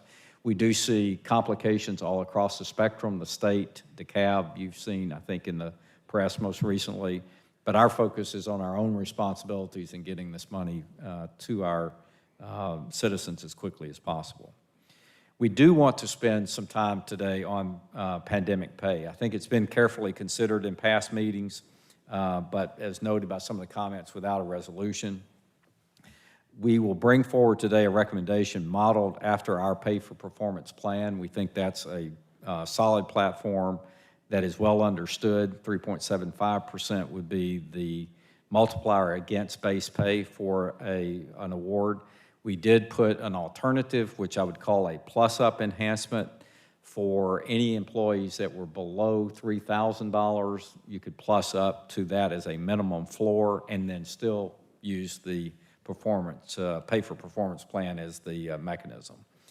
I do want to say as strongly as I can that I feel very much in favor of this, and I hope it is approved by you. I think as management, our focus is on a financial reward for extraordinary performance. That has worked very well for us in the last 2 years, but there will never be a year more extraordinary than 2020. And I think whether it's frontline healthcare workers, the tax commissioner office that was just represented by Dr. Ferdinand, court clerk personnel that stayed here the entire time, librarians who developed new service models like curbside service, senior center staff that became part of the elections effort. Again, I just cannot say enough about how employees rose to the occasion across the board. Also, the senior management team who was here virtually every day attempting to chart a course where there was no playbook. None of us knew where this was going to play out in March, April, May, June of last year. But I think everyone can see, and hopefully citizens can see as this recommendation is made, that in each board meeting we had incredible insight into the trends, better, I believe, than any other government entity. We were able to act and adjust quickly given that insight.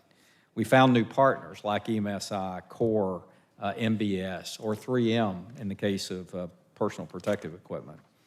We were able to scale up testing to a level that no other county reached. In fact, we did more testing, as you all know, than all the other metro counties combined. In a similar way, as we just recognized with the Mercedes-Benz Stadium, we scaled an alternative there, unmatched by any in the state, and quite frankly, as you heard, unmatched by any in the nation. So for all of those reasons, I think that this is a recommendation in terms of a financial reward that is deserved, not just to be considered, but that has been well earned and is deserved. And one of the reasons I think that you should feel good about approving this is not only because of all the hard work, it's the benefit to citizens. As you recall, we started out with almost 20% of the total cases in Georgia in Fulton County. We are now at the tail end of this, ending with less than 10%. So if for no other reason you have cut by your actions and by all of the employee efforts, cut the incidence of the virus in half from what it would have been, and that results in better health and certainly, and most importantly, less deaths attributed to this virus. I think what you'll also see as we discuss the details of this is that after a lot of careful review of the American Rescue Act, we've determined that to rely on that as the funding mechanism for the employee performance payment provides ample compliance risk. It's a lot more complicated even than last year. As we looked at it, we do not feel like it's prudent to rely on that solely, and it would result, as Dr. Ferdinand just mentioned, in employees being in two camps of eligible and non-eligible. That's the term of art this year. So we have reallocated funding from the funds that were provided at the front part of the year that you graciously provided in order to keep vaccine efforts, testing efforts going before we receive federal funding. We've reallocated dollars from those amounts in order to fund this this employee performance payout. And I think that's the right thing to do. It eliminates the compliance risk. It still allows us to be prudent financially in terms of how the overall program is managed, but does not represent a lot of the complications that otherwise we would see. Ken Herman, when we get to that point, will provide you with a 2-page summary of what we're recommending. And Sharon then Whitmore, the CFO, will provide how this all fits together financially. So, Mr. Chairman, I think unless there are questions, or if there are any questions about the vaccination efforts, again, Matt Kallmeyer is here and Dr. Paxton is also here. We could answer those now. Then we would move to Anna Roach to provide, again, these updates on ERP as well as any reopening questions. And then we would get to the performance pay recommendation and financials. Okay, so then at this time, any questions regarding the vaccination efforts and/or testing at this point? Is that what you're suggesting? All right, Mr. Kalmar, any opening brief comments as to where we are? A quick summary. I believe we had a significant summary, but there is one update we'd like to go ahead and share the board, if you don't mind, sir. Press release was released yesterday by the State Department of Public Health. This significantly changed the amount of individuals in Fulton County has been vaccinated. We'd like to take the opportunity just to go ahead and brief the board since our slides did not reflect that. That press release came out yesterday afternoon. Would you mind, sir? It'll be slide 8. We just want to give a couple statistics on slide 8. So if the moderator could take us to slide 8. So this is the state dashboard that is accessible at any time. We've suspected for some time, if you look at the top 2 bullets, that the totals from Georgia, we get them from Grits, but they were still trying to verify zip codes. As of yesterday, there was a massive dump. We had a rise of 177 vaccines. So our new total is 941,322 administered. And they're about 2/3 away from, they were using the Department of Motor Vehicles to match names with the counties of which they lived. And so they've cleared about 2/3 of that list. So we can expect more to come in the coming weeks. And just want to point out that its number's probably even greater than that because there's about 200,000 in the ether waiting to be transferred from the VRAS system for one reason, error code or another. So the state is working diligently on that, trying to fix the problem, but our new percents that you would see here is 49% with 1 dose, 42% fully vaccinated, and if you take it even further to over 18 years old, we're at 63% with 1 dose and 57% fully vaccinated. So we're not quite to the numbers that we want to get at. We still have some work to do, but it's a much better story than what's presented, has been presented on the state's dashboard. Could you repeat those last 2 numbers? So that'll be bullet point 3 is what we're referencing. Go ahead, Mr. Schuster. So if you're over 18 years old, we're at 63% and 57% fully vaccinated at this point. 63% with 1 dose. So for quite some time, we have been looking at this and we felt like there's a discrepancy. We've been working with our Board of Health partners And the State Department of Public Health has been working diligently to try to look for how to rectify that. Yesterday, like Doug said, a significant change in that was actually uploaded to their dashboard. A press release was put out, and I think it's something that we can all be proud of, is that we knew in our heart of hearts that we had more individuals in our jurisdiction that we vaccinated. It just goes ahead and showcases that we have gotten to where we think we should be. And of course, as they continue to go ahead and look at the rest of the data sets, those numbers will most likely come up a little bit more as well. And we've yet, since it came out yesterday afternoon, we've yet to do a demographic look to see if it changes the demographics. When we do, we'll share it with the board. Thank you, Mr. Chairman. All right, any questions, comments? Any questions? All right, thank you. Thank you, sir. Madam CO, you're up.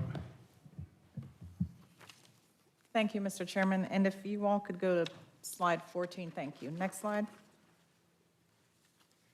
And next slide. The county manager mentioned this in his remarks, but I do believe it bears repeating.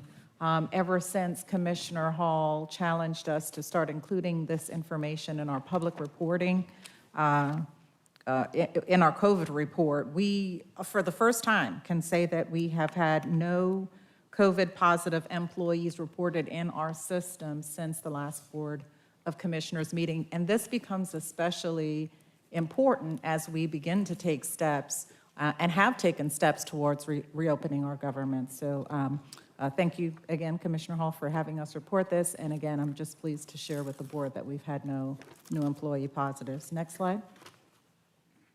Next slide. This slide, as we've included in our updates, reflects employee participation in our vaccination incentive program. It is showing at this point that we have approximately 2,291 applications submitted for participation in the Wellness Incentive Program. As of the last meeting, that number was 2,056. Kenneth Herman and his staff are working through those applications and have approved the vast majority of them, showing 2,102 approved. And again, at our previous meeting, that number was 1,894. And that reflects, Commissioners, a vaccination rate among our employee population of 47%, and at the last meeting was 42. So we are seeing progress. It does appear to be slowing as we process the applications for those who were previously vaccinated, but we are making progress in this regard. Next slide. Next slide, please. I have 4 slides here that just give a quick snapshot of the reopening status in the 4 Health and Human Services departments that we're focused on. As you recall, most all of the departments within the infrastructure as well as public safety sectors remained open throughout the pandemic. And so we're really not focused on or talking about those departments. We're talking about our departments that had constituent contact in the Health and Human Services arena. So I'll start with senior services. LADISA has been working diligently to ramp up services in our senior services department. What has been going on so far is bringing employees back into the facilities and engaging with the Department of Real Estate and Asset Management to both clean and prepare the facilities as well as check critical equipment within the facilities for operability. And that effort is coming along very nicely. In the last 2 weeks, she's completed building assessments with the assistance of Joe Davis. And in the next coming weeks, you will see staff engaging with our constituents, preparing for what we have estimated to be a July 12th target for resuming services, specifically carry-out lunches, as well as access to our gymnasium. One of the things that I wanted to highlight for you is what protocols we would keep in place for this sensitive population. Although we know that much of our senior population has been vaccinated, we are concerned about those constituents within our adult day program. And so masks will be continued to be required in that program and will be optional in our multipurpose and neighborhood senior senior centers. So just wanted to make the board aware of that, which is consistent, by the way, with the mask resolution or motion that was made at the last meeting. Next slide. Behavioral health is also progressing. We have resumed in-person services in child and adolescent behavioral health services. And as of the last 2 weeks, we increased those in-person services from where we started at 2 days a week to now providing at Oak Hill and Adamsville adolescent and child services in person 3 days a week. So we're seeing progress there. Our biggest lift in the next couple of weeks is transitioning to in-person service for our IDD population. And so facilities are being assessed for that, and Latrina is making preparations to bring our IDD training centers back online. The one thing I'd like to highlight here is the last bullet under milestones. We have transitioned the South Service Center participation, or the South Service Center training participants to Central. And the reason we had to do that is because we are having significant facility and security issues at the South Training Center. And so we have escalated conversations to identify a new location for the South Training Center for the safety of our staff, as well as our patrons there. We do need to find a new location to provide training services for our South participants. It's not too much of a burden to transport those participant or patrons to Central because we are providing the transportation. We do pick them up, we drop them off, and we take them there. But we do believe that our South constituents deserve to have their training center a place where they feel safe going to, and so we're working on identifying a new location for the South Training Center. Next slide, please. In terms of arts and culture, we have and are continuing to provide a robust online services for our constituents. I do want to announce, as you all have heard, we have hired a new director. I think he joined us here, Mr. David Manuel. I'm sure he will introduce himself to you all at some point, and we are going to be working with him over the next several days to get his input in the reopening of our 3 arts centers, Abernathy, West End, Aviation. But for now, we are going to be continuing our online services, as well as working again with David to open the centers and put in place in-person classes. Next slide. And the last service I'd like to highlight is library services, and we're pleased to announce that as of today, all 33 library locations are open, and they are open basically for full browsing by library patrons.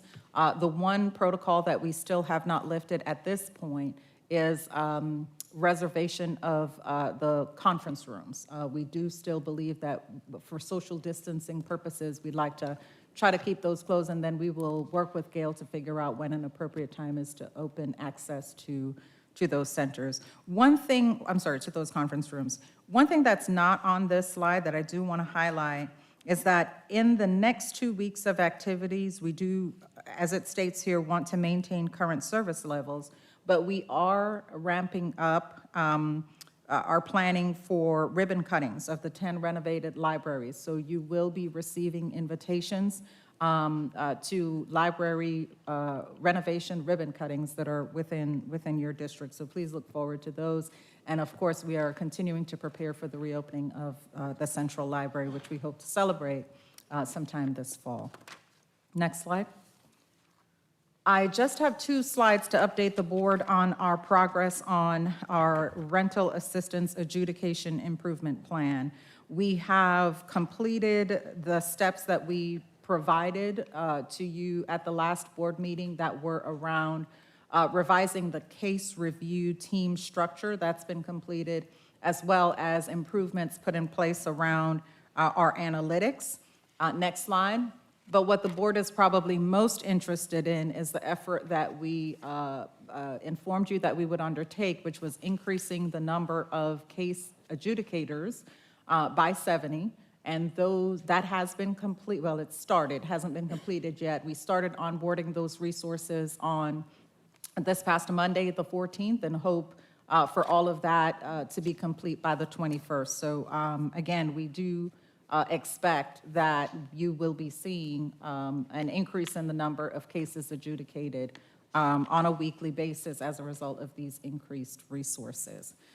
Just as a quick snapshot before I stop for questions, and again, as a reminder, we do report our progress on emergency rental assistance on the county's transparency page. So if you would like to know by district, by city, by anything, where we are in terms of our adjudication, please feel free to visit that page. But it is showing that we have, to date, expended approximately $2.5 million in rental assistance and $141,000 in utility assistance. Next slide. With that, Mr. Chairman, I'll take any questions on reopening or emergency rental assistance. Yes, this is one of the areas where I think we need to go into some more detail and specifics. Vice Chair Hall. I agree, and thank you for informing us about that you added additional resources effective June 14th to be completed by June 21st. And these amounts are good, $2 million for rental assistance and what was it, $141,000 for Yes, ma'am. utilities. Yes, ma'am. I just want to say that so that our listening and watching audience knows that we are not just sitting here not approving ARPA funds. They are already in use, and they are in use to help the community with rental and utilities assistance as well as others. There's no one on this Board of Commissioners who is trying to not help the public, so let's be clear about that. So I want to go back to the part about the employee numbers of COVID cases. And there's just something that kind of stood out to me. We are not doing the testing as we did originally. So I think that that may play a part into us really knowing who has tested positive for COVID and who hasn't. And the only thing that I could find in the presentation that even referenced testing was page 15 that says the testing in the middle of that page. It says ability to test 100% of county employees returning to work and execute the BOH testing plan. But, this report used to have testing numbers in there, and I think that in lieu of the fact that people are getting vaccinated and can be asymptomatic and still carry COVID-19 around people who are unvaccinated needs to be addressed. And testing is part of what would help with that and actually exposing some real numbers.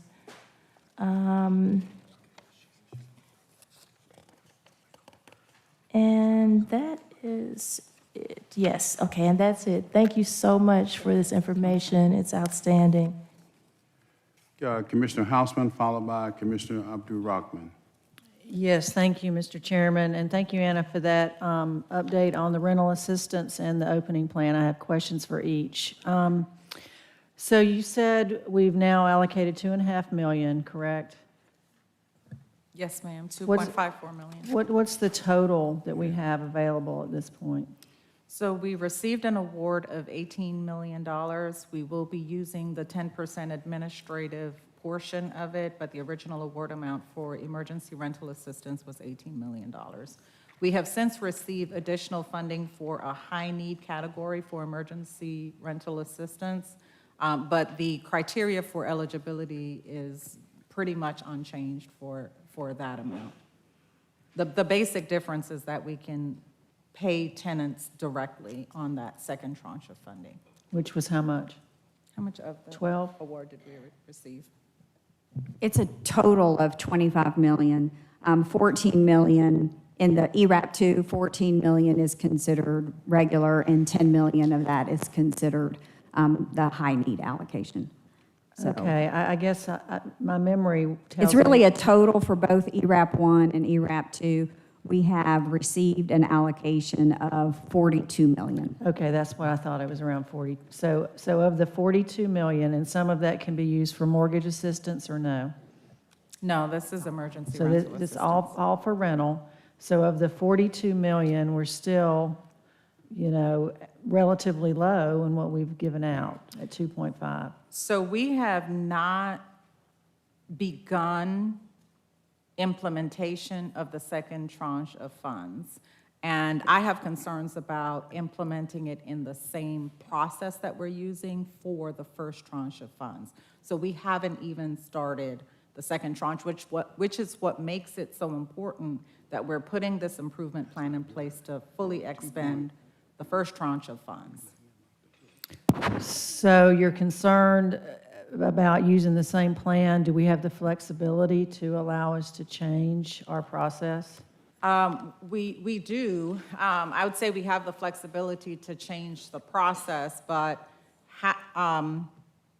my concern is our compliance with the new terms for the new funds and setting them up as a different application process and adjudication process will help us not commingle those. So in reporting to Treasury, we can report to Treasury that the guidelines for the second set of funds were followed because we followed this separate process, if that makes sense. Well, honestly, none of this really makes sense. The fact that we have all this money, and we have people with needs, and we can't help them, it's just very frustrating, and I know you know how frustrating that is.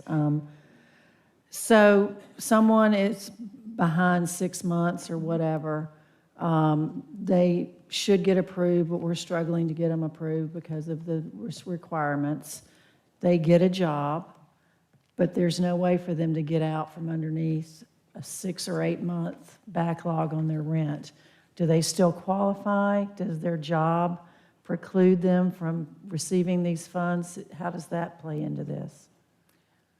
That is actually a good question. Dr. Shaw, do you know?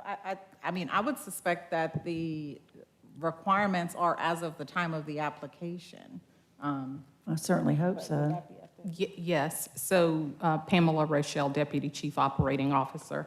We look at the application period and what the income was for the application period. So if they have applied for the last 3 months of 2020, we look at their income for that. If they are applying for the first 3 months of 2021, that is the application or the income we consider. Okay. I know we've talked about this a lot, and I know you were planning to share with our federal partners the difficulties we're having. Have we done that? We have engaged McGuire Woods to do that. I don't know if they have sent that yet. I would ask for the county attorney to help me answer that question. I do know that they have prioritized requesting clearance for our backlog project, but the language has been provided. Yes, we don't have that response yet. Have we gotten anything on the backlog project? No, that's in the works as well. Okay, so their sense of urgency is not the same as ours, it appears. Well, again, this is a lot of money, and we're trying to get it out. We're not waiting for anything other than making sure we comply with the process, and I think that's the message to the community. We're trying as hard as we can. And I think with the additional resources, I really do expect that you will see a difference in the adjudication rate as we report out in the next couple of meetings. Well, you were 2 million 2 weeks ago, so you're 500,000 more, so that's progress. All right, well, anyway, you know the drill. We've got to get that money to the intended purpose. Yes, All right, to the libraries. Great news on everything open. I'm getting a lot of good feedback from folks. They're very happy to be able to go use the libraries. My question is, are we limiting the number of people that can be in the buildings at one time? No, I think we started out that way, but as the board passed its a policy with respect to masks, we started easing away from those more restrictive participation rules, I guess you could call them. So we're slowly easing off of all of those So things. we're following the guidelines as they currently exist. Is that what I'm Yes. hearing you say? Yes. So is that not also would apply then to the conference space? We're working on it, Commissioner Houseman. I just think you're going to have a lot of people, study groups, and because these kids are really trying to catch up, as you know. So I think that that's something that we need to focus on as a priority to figure out how to completely utilize the libraries this summer. Yes, ma'am. All right, thank you. Commissioner Abdul-Rahman. Thank you, Chairman. A couple of things I want to address. I don't believe that we have begun generally using the ARP funds yet. The only funds that I think we've used have been the CARES money. I think we are moving forward with the CSP. Yeah, the CSP, the $8 million. Yes, ma'am. But in generalities, the money that has come in for the ARP, we have not used that except for the CSP. I'm going to ask the CFO to respond. Because for our viewing audience, we should make the distinction if it's CARES or if it's the ARP money. So I just wanted to make sure that we were on record what we were actually using since that statement was made. Commissioner, I would cover this in my comments, but to answer your question, we have, with the changes that we've made in our plan that will be presented shortly, you'll see that we have actually utilized about $2 million of what we've received in the local fiscal recovery funds from the American Rescue Act. The $3.2 million for ERAP expenses are all part of what was provided under the Consolidated Appropriations Act at the end of 2020. Thank you for clarifying that. I also wanted to say that we have been designated high need. And so I don't know if anybody wants to speak to that, but I think it's important that we let our viewing audience know that in addressing this, you're going to have the staff, you're going to have the funding, you're going to have what you need to address it. And I know with my office working very closely with you all do not want to repeat the mistakes. You don't want to repeat the things that kind of held up stuff. And so I want to openly commend you all for streamlining the process, but also trying to make the process a little better because as we know, this is a pandemic. It's fluid. It will change. I hope that the flexibility and the opportunity to change with it as it presents itself. But I just want our audience to know that in bringing on additional staff, streamlining the process in the long run will allow you to be able to not only help additional citizens, but also collaborate. So I just wanted to make sure that I made that statement. Thank you. Excuse me. I'm not as optimistic, Madam COO, Madam CFO, Mr. Manager, as my colleagues appear to be about the progress that we're making on this program. And I think Commissioner Houseman was headed where I'm headed here. I mean, of $42 million, going back 3 months or so when we first got that first 18, is that right? About 3 months ago? And to have only allocated 2.5, that's just not acceptable. And I recognize that there were some issues with paperwork, if you will, but I find it hard to believe that some bureaucrat in Washington is going to take the time to come to Fulton County, Georgia, all the 3,000 plus counties, and look at the paperwork of Ms. Jones, who failed to dot an I across a T. I'd like to take that chance because if you were 3 months behind in your rent when you applied, now you're 6 months behind, and the max that they can get is up to 3 months, right? So it doesn't make any sense to me. So no disrespect for anyone, but we have to do better. This is just not acceptable. I guess first of all, we agree. Secondly, I think if you look. Mr. Manager, I need us to more than agree. How are we going to get up to? I mean, that's. Right, can I finish my statement? Yes, sir. Right, so we agree. Secondly, everyone who's dealing with this is dealing with the exact same problems and not as successfully. So if we've distributed 10% plus of the first, many are distributed 1%.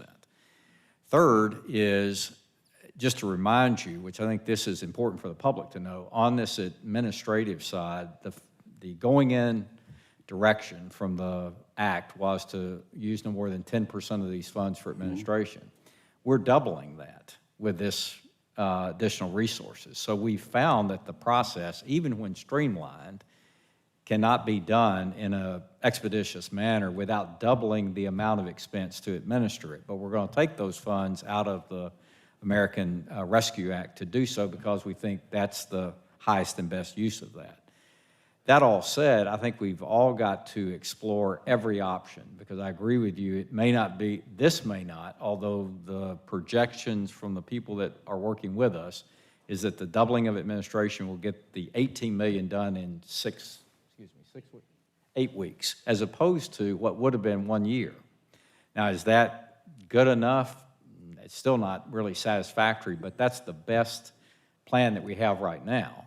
If there are other alternatives, outsourcing this in its entirety, finding another way of doing this, that's why we want to explore that for the second 2 tranches, because I do agree with you that this has been a mighty struggle. Now, the last thing, though, I would say is when we get into the mode of saying that a bureaucrat's not going to come here and not going to look at that, then I want to wash my hands of the whole thing. In other words, I'm not going to have an IG sit down with me and say, hey, I took a risk, you took a risk on this knowing what all these compliance expectations are. So we can't, I don't think, do that. Even though I philosophically agree with you, I can't technically agree to something of that nature. So we got to find a way that is both compliant and expedient. And again, everybody is struggling with it. We're doing better than most. We're throwing everything at it that we can think to throw at it. And we're not going to stop until we successfully execute this, but it is a challenge.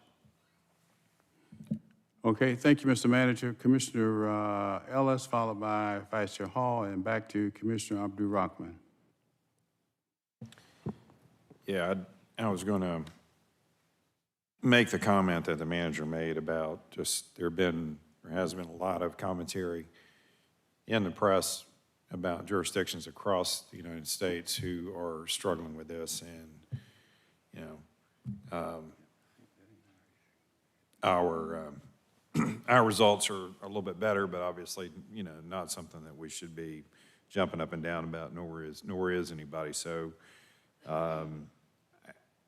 you know, I do think that, you know, it's just odd that we sort of collectively can't sort of, you know, use the bullhorn, if you say, I mean, if you will, to kind of highlight the issue of just the massive challenges of bureaucracy that this is sort of, you know, this is administered through HUD, right? HUD's administering this, or is no? Treasury's administering it? Well, I mean, it's just, anyway. Whatever we can do to kind of collectively join with others to, you know, kind of vocalize this issue and the challenges associated with it, we have to do it.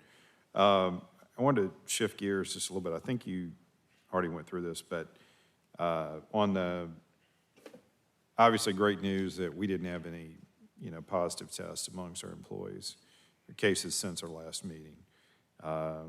Also noted that our percentage, at least of what we've tracked, of employees who have been vaccinated has gone up since the last meeting from 41% to 47%. And I hope we are continuing to engage in efforts to get those numbers even higher, right? And I don't know if there's any color you want to add to that. And so that's one question I have. You could add some color to kind of what we're doing to continue to move those numbers ahead. And I appreciate whoever got it. You know, we'd asked for some information from Grady and APS and Fulton County Schools about their percentages. And Grady supplied us with a number of 56% of their workforce, APS 68%, and Fulton County Schools 70%. Obviously, we're trailing those with our numbers. Hopefully, it's a matter of underreporting and not having received the vaccine. So I wanted to highlight those. I think it needs to continue to be heavy area of emphasis for us in terms of getting our employee base there, because I think, again, like I commented at the last meeting, I think what we learned from that, we can't get our own employee base up, then, we're definitely going to struggle with our efforts to get, further vaccines sort of countywide. So if you could comment on kind of what our efforts on the employee base are to get that number even higher, would appreciate it. So we did discuss in our Wellness Committee meeting this week, additional incentives, potential change in the end date. But right now, we have an incentive program. It ends on June the 30th. And I think we ought to stay with that until such time that date comes and goes. But we are looking for either both event-driven, meaning we do something at 141 or other major locations with a mobile vaccination site, and incentives that would be available, as well as any and all other tools. I think the thing that we have not done, of course, is tread into any area that creates a mandate, either for new employees or for existing because of legal concerns. But we have not given up the thought of enhanced incentives, and that would be the next step, both for people who are yet to take the vaccine and, of course, ones that have already stepped up and taken it. Thank you, Commissioner Ellis. Vice Chair Hall, followed by Commissioner Abdul-Rahman. First, I want to say, please follow the law. You've mentioned numerous times that the money terms have changed, and I want to recommend that you follow the law. No matter how much all of us would like for you to use more of the funding, move faster, get the money to the people, we all want that. But you can be audited. We all know you can be audited. This is federal funding, and Fulton County has been audited in the past and had some negative audits, and we don't want that again. So follow the law, and if the bureaucracy can be addressed through HUD or the Treasury Department, push for that. I was glad to see that you've engaged our county attorney in these matters, because we need to get through the bureaucracy most of all. Thank you. Commissioner Abdul-Rahman. Thank you, Chairman. I think it's a little disingenuous to have this body as a whole at the beginning say, follow the law, follow the law, follow the law, follow the law, and oh, by the way, follow the law. Then when you follow the law, you're taking too long. And so I think from my perspective, I would say that I have trust in the county manager and the staff that you will follow the law. But I also know that the processes not only take time, but the things that you're trying to implement in order for it to go smoother and for us not to have an audit are in place. When you are coming in, like my office, and getting the calls that I'm getting and interacting between you all and Dr. Rochelle, I can speak from a point of, okay, this person has this issue, this person has this, what are we doing with this, what are we doing with that?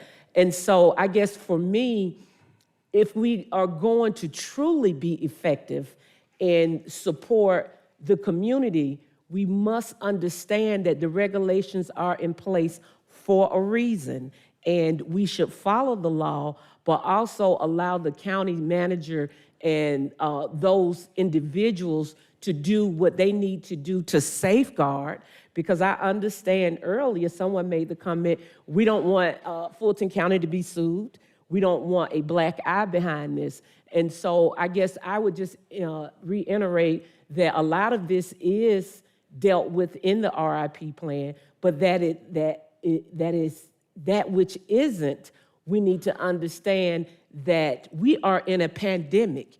You cannot take your set of ideals, those old set of ideals of trying to move something expeditiously and say, oh, we need to do it because this is the first time we're in a pandemic. And I think sometimes as a body, we lose that. We lose the fact that we're in a pandemic.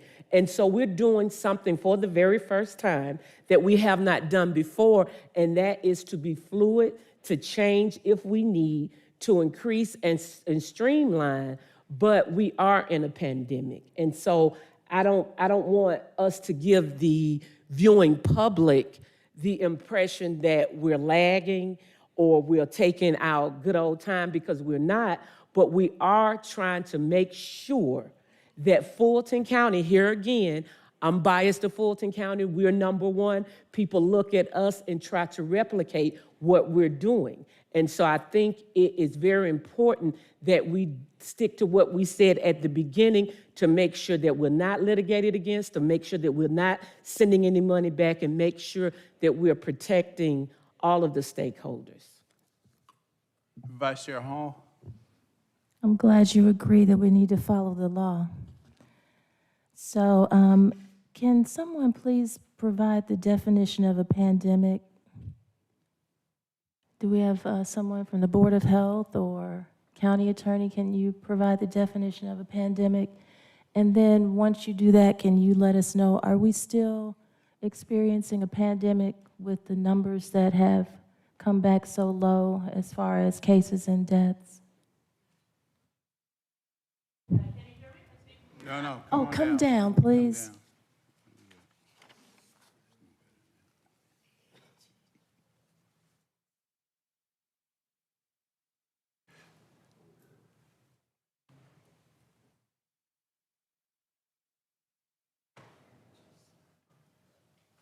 Hi.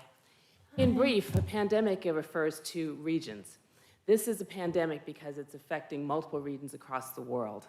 And so what we do, even if we had 0 cases in Fulton this month, we're still in a pandemic.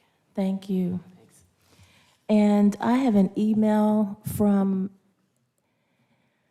a constituent who said that, unfortunately, there has been a denial for relief of one of her residents, and they had been in the process with the caseworker since March with no forewarning of the denial. They were denied. All information had been submitted as requested and funds had been approved. When the application was submitted for review, it says they were dismissed because they missed a deadline, and the deadline was never communicated. So can we make sure that we're communicating what all the deadlines? I did hear different county executives refer to the fact that because we have different pots of money with different terms, that you're separating it and doing the program based on the various terms. And I see your mic is hot. Yes, ma'am, Commissioner. Yes, I did just review that email from Anita Harris. I will definitely look into that case and give you some feedback. Thank you, because I don't want people saying that we have deadlines that we're not communicating. I'm sure there's an explanation, so I look forward to it. Yes, Thank ma'am. you. All right, further comments or questions on this section? If not, Madam COO, or I think the next section is Mr. Herman's.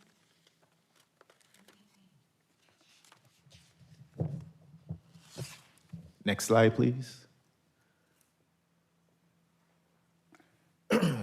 Good morning, commissioners, and good morning, listening audience. Ken Herman, Chief HR Officer. What I want to spend some time with you today on briefly is our recommendation and our approach for COVID performance payment. As echoed in many of the conversations that we had during public comment and from the county manager and even some of the board members, it's no doubt that 2020 is an unsurpassed year for employee performance within the county. From how we responded to the testing and vaccination response, what we did successfully with elections, and how we all shifted our service delivery model to meet and adjust to the needs of our citizens during the pandemic. What we also have identified through the readings of the federal ARP guidelines are they're extremely complicated and exclusionary. It's difficult to accurately identify team members as to who would qualify for ARP funding based on what was defined. And that definition is essential work involving regular in-person interactions or regularly handling items handled by others. The question comes up as to who would meet that question, how many touches meets handling an item that would qualify and meet the scrutiny of auditor, if and so we're so audited. The guidelines from the ARP funds also excludes our teleworkers. Well, in my opinion, our teleworkers also stepped up during the COVID-19 event to make sure that we all got paid. Purchasing did a yeoman's job, purchasing all the PPEs that we needed to not only provide for our staff, but for the citizens. So we didn't want to exclude them as well. But if we follow the strict guidelines of the federal ARP guys, we would have to exclude them from consideration underneath ARP funding. It also includes some eligibility requirements for employees earning more than 150% of the average salary within the county. Based on our math, that's roughly about $85,000, which now we would have to justify to the federal entity as to why we would include individuals making more than $85,000 in ARP funding for performance payments. And secondly, I got clarification from legal a few days ago, that would also include overtime.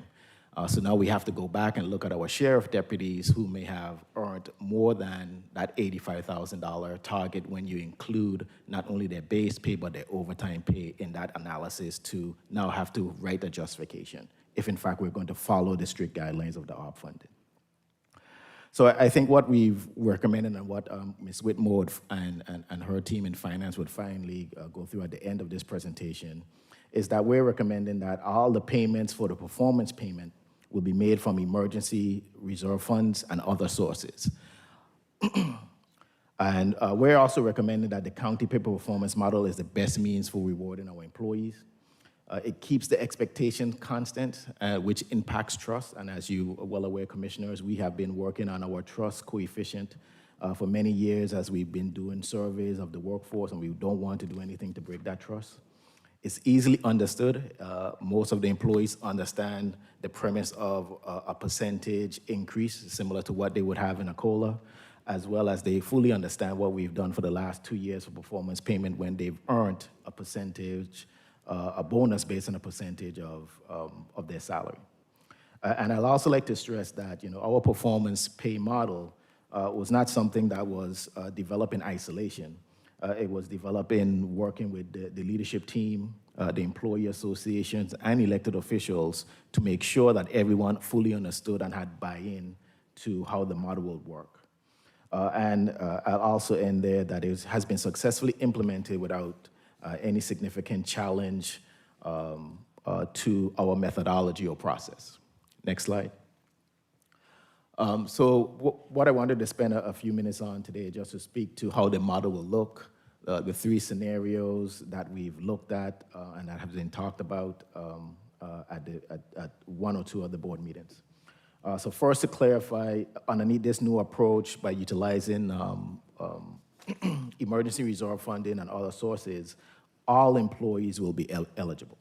All employees within the Fulton County network, except constitutional officers and elected officials will be excluded. That follows our normal premise for pay-per-performance. Full-time, part-time, temporary, free, grant, and supplemental employees, again, will be eligible. The Board of Health staff will be included either in a direct payment, depending on when the board takes action, or via a grant that the law allows us to provide to the Board of Health. Personal staff of the elected officials will be permitted to participate in the performance payment if the elected official so approves their participation. We've said that to be eligible, the employees must have been hired by March 11, 2021, which is the date that the act was passed and adopted and signed by the president, and that payments for the act, the 3.75%, will be based and calculated on the employee's salary on that same date. So whatever that base salary was on that same date would be the amount of the, would be 3.75% of that amount. In summary, so you see on the paper performance at 3.75 across the board to include salary and fringe has a cost of roughly $1.2 million. What we're calling the plus up, I think the county manager explained it, is setting a floor of $3,000 or 3.75%. That has an all-in cost at $18.3 million. And then this is the cost that was discussed was part of Commissioner Rotman's proposal of a flat $3,000 across the board has a cost of $17.7 million. I also want to say, Commissioners, that while the ARP designation of who would be eligible is extremely difficult for us to tie down, there are some employees that we feel 100% confident would meet those criteria off the board because of what they did. We're talking about our detention officers, our police officers. And what I've done is we've gone through that exercise and identified who those individuals are and how much we estimate and could be charged back to the ARP depending on which plan is adopted. If you adopt the pay-per-performance model of 3.75, that's roughly $2.9 million that we can charge back to the ARP funding. If we go with the plus-up approach, that's $4.9 million. If we go to the, if we follow the $3,000 flat across the board, that's $4.9 million respectively. So that's why, again, Commissioners, we are recommending our tried and true process of pay-per-performance 3.75.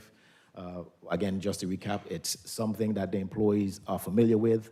It has not been challenged. It does not impact any future expectations that our workforce may get by changing the methodology midstream and by utilizing emergency reserve fundings and other sources. It allows us to be all-inclusive versus exclusionary. Thank you, Commissioners. All right, questions for Mr. Herman. Commissioner Ellis, followed by Commissioner Abdul-Rahman. Thank you, Kenneth and Mr. Herman and Mr. Anderson for the remarks on the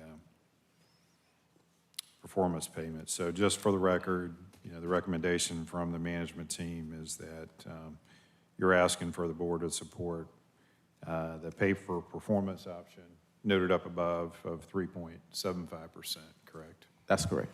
Right. So this is, you know, I think you stated this, but just to restate it again, you know, this approach is an approach that we've had in place. It was adopted by the Board of Commissioners, and it's part of our salary plan and approach. So I think it has been sound. We've done it for a number of years now. And while I think any time you're trying to come up with a bonus program, you're always going to have places where someone feels like it should be this or that. It's hard to come up with an exact perfect scenario. But as you've stated, Mr. Herman, you know, we have tried this. It's, you know, it's worked. It's been effective. It's survived challenge. And I think it is the most sound approach, you know, for us to use and continue to use. And with that, I'm going to move for acceptance of the manager's recommendation for this pay for performance of 3.75%.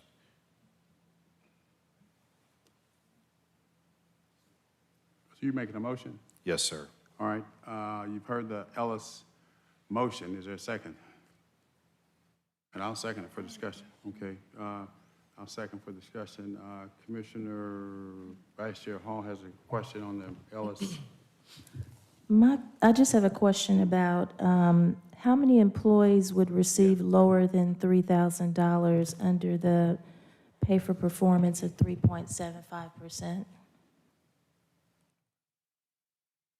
You said lower than $3,000, Commissioner? How many employees would receive lower than $3,000 under the 3.75%? Approximately 3,700. 3,700 employees would receive lower than $3,000? That's correct, Commissioner. And how many total employees do we have? 4,400.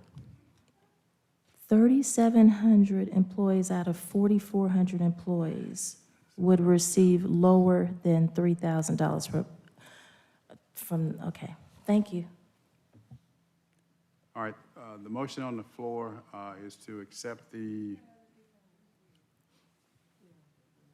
may I finished? I'm restating the motion that's on the floor, which is to accept the motion by Commissioner Ellis was to accept the manager's recommendation of a 3.75%, which I seconded. Now, the cue is as follows. Commissioner Hall has spoken. Commissioner Abdur-Rahman, then Commissioner Hausman. Is that right? Hausman, then Abdur-Rahman. Thank you. Thank you. Okay, just have a couple of questions. The ICS we approved last year, when is that set to be paid? July 1st? No, Commissioner. Eligible employees for ICS will see the change in their paycheck July 30th. July 30? Yes. And how many of our employees are eligible for that? That number now has been reduced to roughly about 1,200 plus employees. I thought that was for everybody. No, it's not. If I may remember, the ICS was adopted to address a long-term situation within the county where we had long tenured employees all being paid close to the entry-level salary. So it's intended to move long-term employees closer to the end of the range versus being at the middle. So it doesn't impact the entire workforce. Is there any incremental increase for all employees that's scheduled in July, or is this it? No, there are no across-the-board increases scheduled. It's just the ICS. All right. So when you said that the additional, that some of the money would come from the relief funds from the federal government, but the rest of it would come from emergency reserve funds and other sources. In essence, that's the general fund, correct? Similar to how we have funded the other pay-for-performance bonuses that we've given employees historically, correct? Ms. Whitmore? Yes, Commissioner Hausman, it would be from the general fund and all other operating funds as well. All right, so this would be consistent then with what we have historically done. Yes, ma'am. With the area bonuses for our employees. Yes, ma'am. All right. I am curious about some of these exclusions, and I understand that it's difficult to determine which employees could qualify under the federal money. It excludes all teleworkers. It doesn't matter who they are. Correct, Commissioner. And then there's some question about, we had situations where individuals were working on site as well as teleworking. So are they also excluded? So it does exclude all teleworkers. So if you're a teleworker and your office was closed, but you were out in the field, you're excluded? If you're a teleworker. I mean, if you had some duties where you had to leave and perform your duties, but technically your office was closed, so you were home-based, are you excluded? That's correct, yes. Well, that's another problem that should be communicated to the federal government.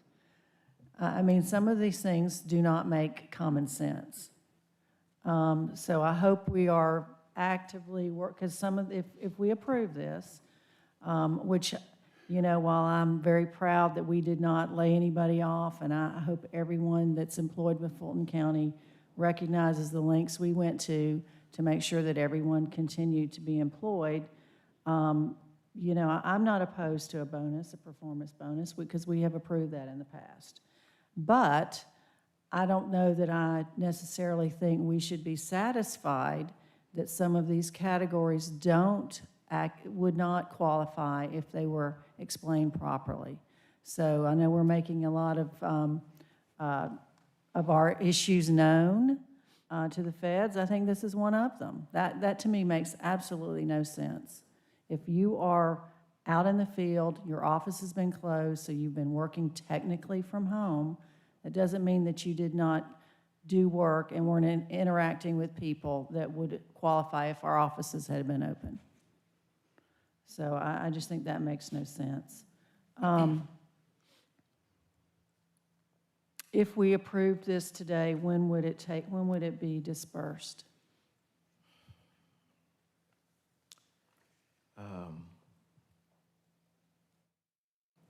Well, we have to, good question. When would it be dispersed? Did we have a date? I don't think we selected a date, Sharon. We haven't. Commissioner Hausman, we would do everything that we could to get it dispersed as soon as possible, but we are also trying to work it in, we'll have to work it in around regular payrolls as Right. well as ensure that the HR staff has the time that they need to make the changes in the HR system for the ICS implementation. So it could potentially happen before the end of June. If not, then I would see it as perhaps as no earlier than mid-July. But I think we'll have to go back and look at what we already have in the works as far as adjustments and changes to the HR system to give you a specific date, because typically we work these in between regular payroll cycles. And July is a 3 payroll cycle, so we already have a payment scheduled for the first of the month, the middle of the month, and the end of the month as regular payrolls. All right, and then just for everyone's knowledge, my quick math on my phone calculator, so take that into consideration. Should we approve what's on the table before us with the pay performance of 3.75%, it looks like $8.2 million would come out of our general fund reserve money.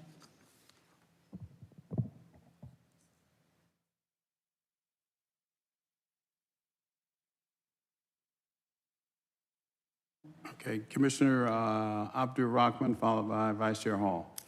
Thank you, Chairman. County Manager, could you please restate your recommendation? I just want to be clear. So our recommendation is to use the pay for performance model to reward our employees. We, in addition to that, showed an alternative, which is a plus up, trying to see the will of this group. And the plus up model establishes a $3,000 floor in addition to the, and/or, I guess I should say, the 3.75%. Okay. I want to make since we do have Board of Health employees that are going over and they will not be part of the ICS, I think it would be a good idea if this body would do the plus up, which you do recommend. You don't have a problem with plus up. I would make a substitute motion that we do the plus up out of fairness. I second that. Substitute motion rather, for the 3.75 offered by Commissioner Ellis to the plus up is, which was one of your recommendations, Mr. Manager, or the recommendation, which is it? Well, it was an alternative to our recommendation. 3.75 is our recommendation, or a plus up if the board wanted to set a floor of $3,000. Okay, so the manager's recommendation was 3.75, but he provided an option, the plus up, which is a floor of 3,000 or the 3.75. That motion is made by Commissioner Abdul Rahman and seconded by Vice Chair Hall. All right, any discussion or comment on the substitute motion? Yeah, I just want to say, I think, yeah. Oh, Commissioner Hall, Vice Chair Hall, Commissioner Hausman, and Ellis. Is that Commissioner, were you finished? Okay. I just wanted to say that we need to have a floor. I'm looking at all these other counties that have a floor of 2,000, 3,000, and our employees deserve that. When our Chief Human Resources Officer said that 3,700 of our 4,400 employees would get less than 3,000 if we went with the pay for performance. I just think that that's a travesty. They deserve more. And that would leave only 700 employees that will receive over 3,000, with the top of the line, the top of the salary employees getting up to $11,000 in a one-time bonus check. So I think that we need to start with a floor of 3,000 for our employees. They deserve it. If you look at the chart that was in the COVID-19 presentation on the number of employees who caught COVID, you see the frontline employees. I went through and circled it because I was like, you can tell who was here. And from the stories that I heard during the COVID-19 pandemic in Atlanta when our numbers were high, the the clerk to Superior Court had 47, emergency services 36, tax commissioner 34. You know that those are actually the frontline employees who never stop working. They didn't close Superior Court. They didn't close the tax commissioner's office. They didn't stop emergency services. So give the employees what they deserve, and the floor should be 3,000. Commissioner Houseman? So did we calculate a floor of 3,000 based on the employees that would qualify for the designated as essential or emergency type work by the feds? Or are we calculating this for all the employees? Sorry, Commissioner. You're talking about the plus-up option? I'm talking about the plus-up option. So it's Did you 8 break it out by, public safety or health workers? The ones that we are confident that would meet the ARP definition, that's $4.9 million that we will be able to charge back from the 18 to ARP funds, because it does include the public safety workers, our water and sewer individuals as well. So that was calculated in here? All right, well, again, in my rough math, that would, if we chose this option, that would be $13.3 million from the general fund that we would be going towards this item. Do we have that sufficient cash flow? Commissioner Hausman, you'll see in the financial presentation that with the adjustments that we've made, moving some things from the EERF down into the local fiscal recovery funds, that we've made adjustment for that, so we would be able to cover it. Thank you. Commissioner Ellis? So in the 3,000 minimum approach, it's 18.2 million. That factors in all of our employees, correct? Yes, Commissioner. Okay. In the notation above, we note that of the eligible employee base, it includes full-time, part-time, temp, fee, grant, and supplement employees, correct? Correct. So if this approach were adopted, we could be giving a $3,000 bonus to a part-time employee. That's correct. Okay. So that's where I think you get into situations where arguably it doesn't make any sense at all. I think the different jurisdictions certainly have done different things. I think the state of Georgia was like $1,000 for every employee making under 80,000, correct? I'm not familiar with that last portion, but I'm familiar with the $1,000 across-the-board payment, yes. And then are we familiar with what the two school jurisdictions did? I want to say it was something similar. I know the CAB was exploring a $3,000 payment for their public safety, and then a $2,000 or $2,500 payment for everyone else. Yeah. So I guess, I think the difficult piece certainly has been, there are probably some employee groups who might deserve a little bit higher bit. We did give some hazard pay within, this period to some of those affected workers. I struggle with I think the plus up across the board doesn't necessarily make a lot of sense. I'd rather see us adopt the pay for performance now, get some level of support into all of our employees, and then for the group that would be deemed essential or whatever it is under this, ARP piece, we could come back and consider some funds on top of that. But I think, for the entirety of our employee base, that the recommendation of the manager of the pay for performance at 3.75% is the most sound and equitable approach for us to adopt, at this stage. Commissioner Morris? Yeah. First of all, I guess I was a little surprised I didn't see this action item on our agenda. But I guess we're going to deal with it. Secondly, I agree with Commissioner Ellis's point about it just doesn't make any sense for a part-time employee to get the same kind of level. And presumably the part-time folks would all be under the threshold where they'd all get the minimum $3,000. That doesn't make much sense. Doesn't make much sense to me for somebody hired on March 10th or 11th to get this kind of level either.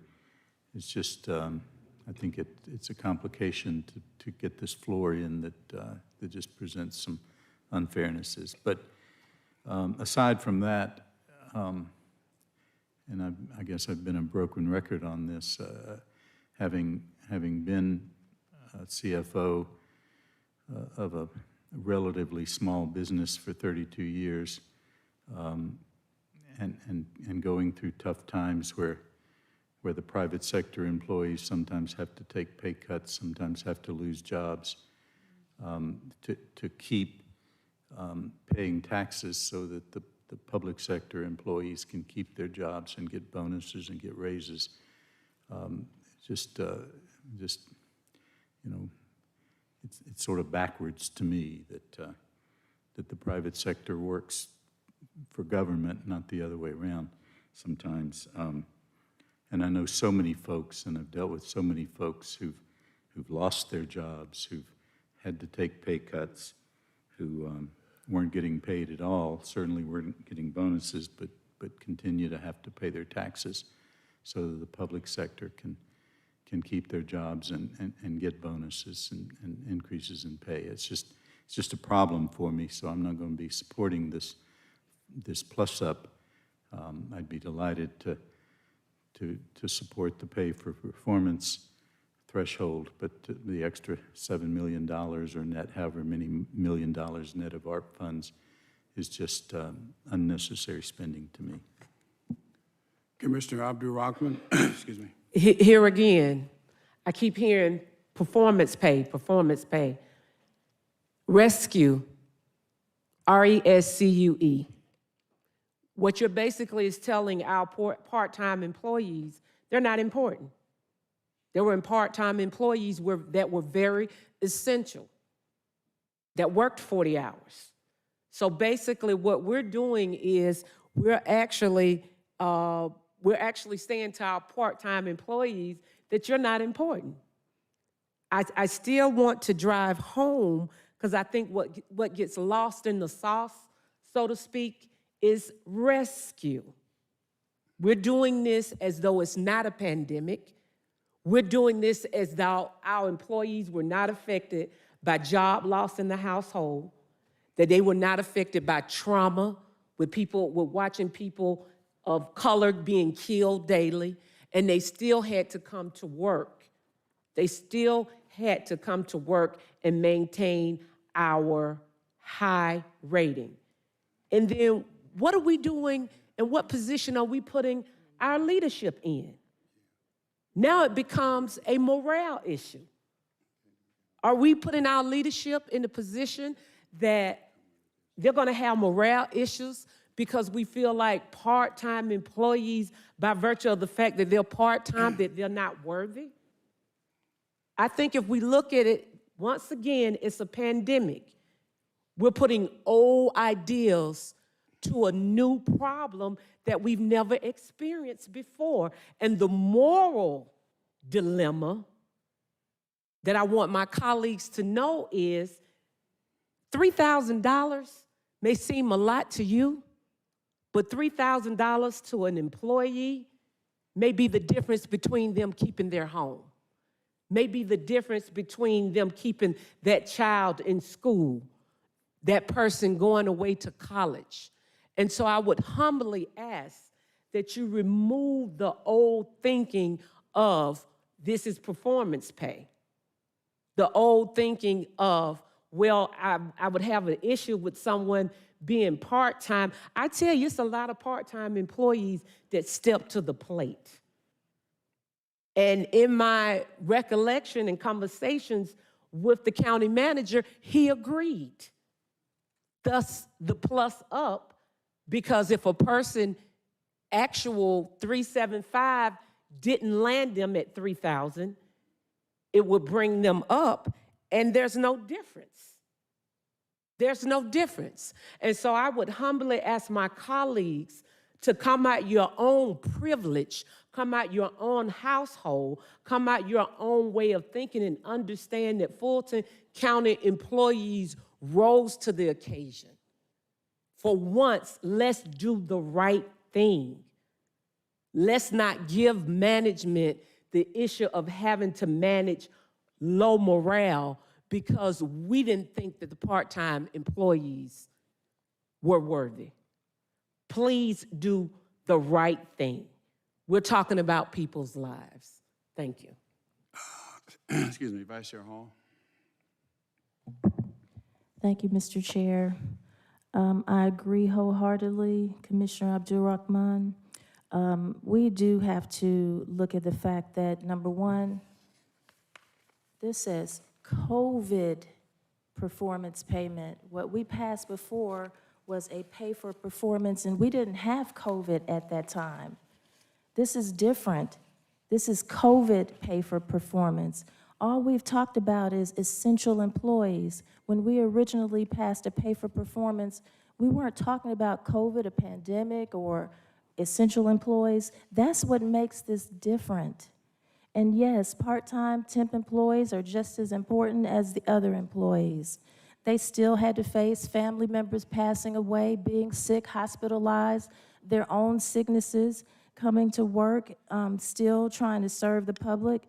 It didn't matter that they had less hours. What mattered was that they were determined and dedicated to the county and serving the residents, period, point blank. Now, I don't understand all this other talk about what other counties did and didn't do, that, oh, it shouldn't be related to us. It does relate to us because we are the largest and richest county in the state of Georgia. We have $45.7 million in emergency reserves. Let me repeat that, $45.7 million in emergency reserve. You'll see on today's agenda, we're going to use some of that money. So it's not that we don't have the money. So I don't see what the problem is. We need to show our employees that we care about them. It's called COVID performance payment, and they should get this COVID performance payment with a floor of $3,000, nothing less. And how about telling me how much would the lowest paid employee receive in a bonus check under 3.75%? What would their check look like?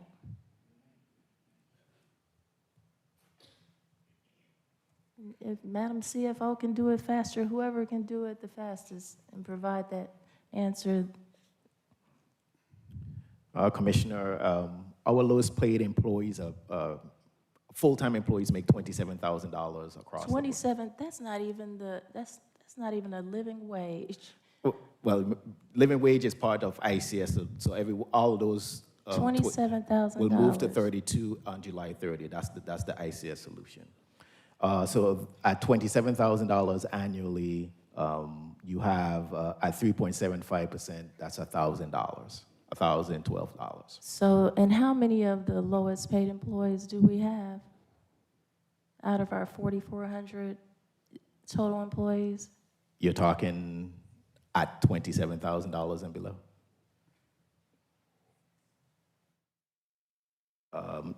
My report says roughly around 200 would fall within that category. And so there are 200 employees that will receive $1,000. There is no reason why we can't make it $3,000 floor for these people. None whatsoever. Thank you. Commissioner Hausman, followed by Commissioner Abdul-Rahman again. Commissioner Hausman. Yes, thank you. Just one real quick question. As property tax assessment notices are about to go out, and we're going to start talking about how we're going to set our millage rate. I believe we set that in August. Is that correct? ma'am. What sort of impact will this decision that we're making right now have on our millage rate setting? Have we looked at that at all? We haven't received the digest estimates as of yet, Commissioner Hausman, but I don't anticipate that it would have an impact on the millage rate because we're still funding it from within the existing budget that was approved by the board, which was based on zero growth in the digest this year. So I don't foresee there being any, I guess I'll say it this way, any negative impact on the millage rate. So in general, in your analysis, if you've had time to do that, do you anticipate proposing any sort of increase in our millage rate? Again, we haven't actually received the digest to know whether or not we have any level of growth in the digest this year, and how much of that would be part of any sort of revenue neutral millage rate rollback. At this point, we aren't anticipating, proposing a millage rate increase, again, because we adopted the budget based on no anticipated growth in the digest this year. All right, thank you. I stated previously, I can support the performance payment. I think that is reasonable, and I think it shows goodwill that we do appreciate the things that our employees did this last year. At the same time, they did keep their jobs, and a lot of people that have to pay these bills did not. Commissioner Morris stated it very eloquently that while we obviously are concerned about our employees, we also must be concerned about the members of the community that have to pay these bills. And, I think we can come to a reasonable compromise here, but I think that to go any higher than the pay for performance is not being responsible with the other people's money that we are entrusted with allocating for their benefit. Commissioner Abdul-Rahman, followed by Vice Chair Hall. Thank you, Chairman. Mr. Herman, under the 3.75, the bonus under that for our county manager or someone in that 300 range, what would their payout be for the pay for performance to 3.75, roughly speaking? The gross payment at 3.75 for utilize the county manager is roughly $11,000. Okay, and under the Plus Up program, what would the county manager have as their payout? The same number, $11,000. Okay, under the pay performance, someone making $50,000, under the 3.75, what would their payout be? $1,875. And if they made $27,000 at the 3.75, what would their payout be? Roughly $1,000. Okay, take those two scenarios, please, sir, and put the plus up and tell me what the difference would be for the individual making $27,000 and the individual making $50,000.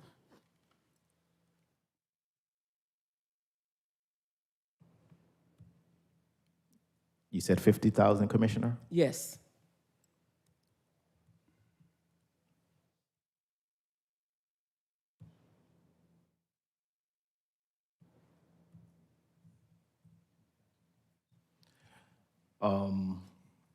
For the individual at 27,000, following the plus up, they will get an additional $1,900 in the bonus payment. At the 50,000 level, they will get an additional $1,100 to get them to the 3,000. Okay, so just for transparency, someone under what's considered a rescue plan under pay for performance and plus up will get an $11,000 bonus for the COVID. And under the pay for performance and plus up for our employees making making 27 would have 1,875 and 1,100.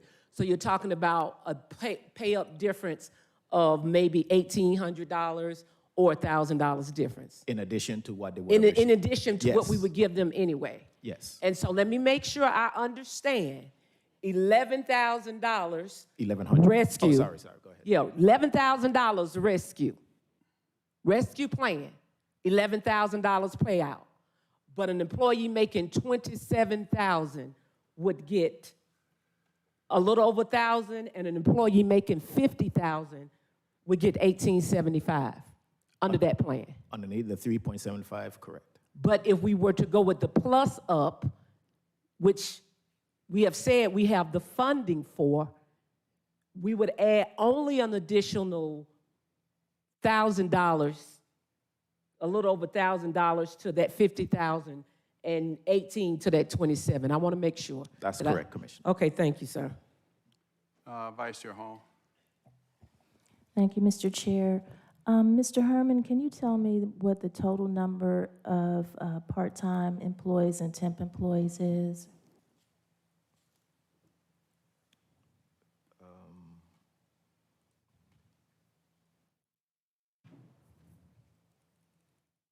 Approximate. Okay, give me 1 minute. Okay. Our temp workforce totals 218 employees as of the last pay cycle. Okay, so 218 part-time and temp employees. Correct. Out of 4,400.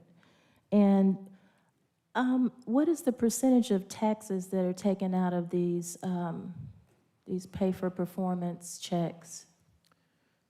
It's about 50% or close to it? No, it's not 50%. The IRS sees this as a supplemental payment, and I think for this tax year, and Hakeem could correct me if I'm wrong, I think it's a flat 25% across the board, if I'm correct. So 25% of the bonus, the performance payment would go to taxes? I believe that's total? Yes, Commissioner. Okay. And it was mentioned earlier something about being concerned about taxpayers' dollars and the community and how we're spending the community's money. Well, many of our employees are taxpayers. They are residents of Fulton County. And if they're not, they're family members of residents of Fulton County. And in both cases, the taxpayers would want their bonus, their performance payment to be given to the employees. These are the employees that serve Fulton County residents and are not only residents, but are family members of residents.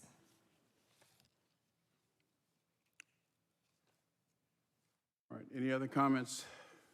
Any other questions? All right, the substitute motion on the floor is to approve the plus-up alternative offered by the manager. Let's cast your vote, please.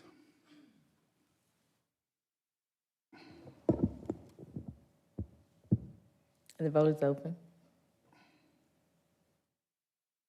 And the motion fails, 3 yeas, 4 nays. All right, now back to the main motion on the floor, which was to approve the 3.75. Let's vote, please.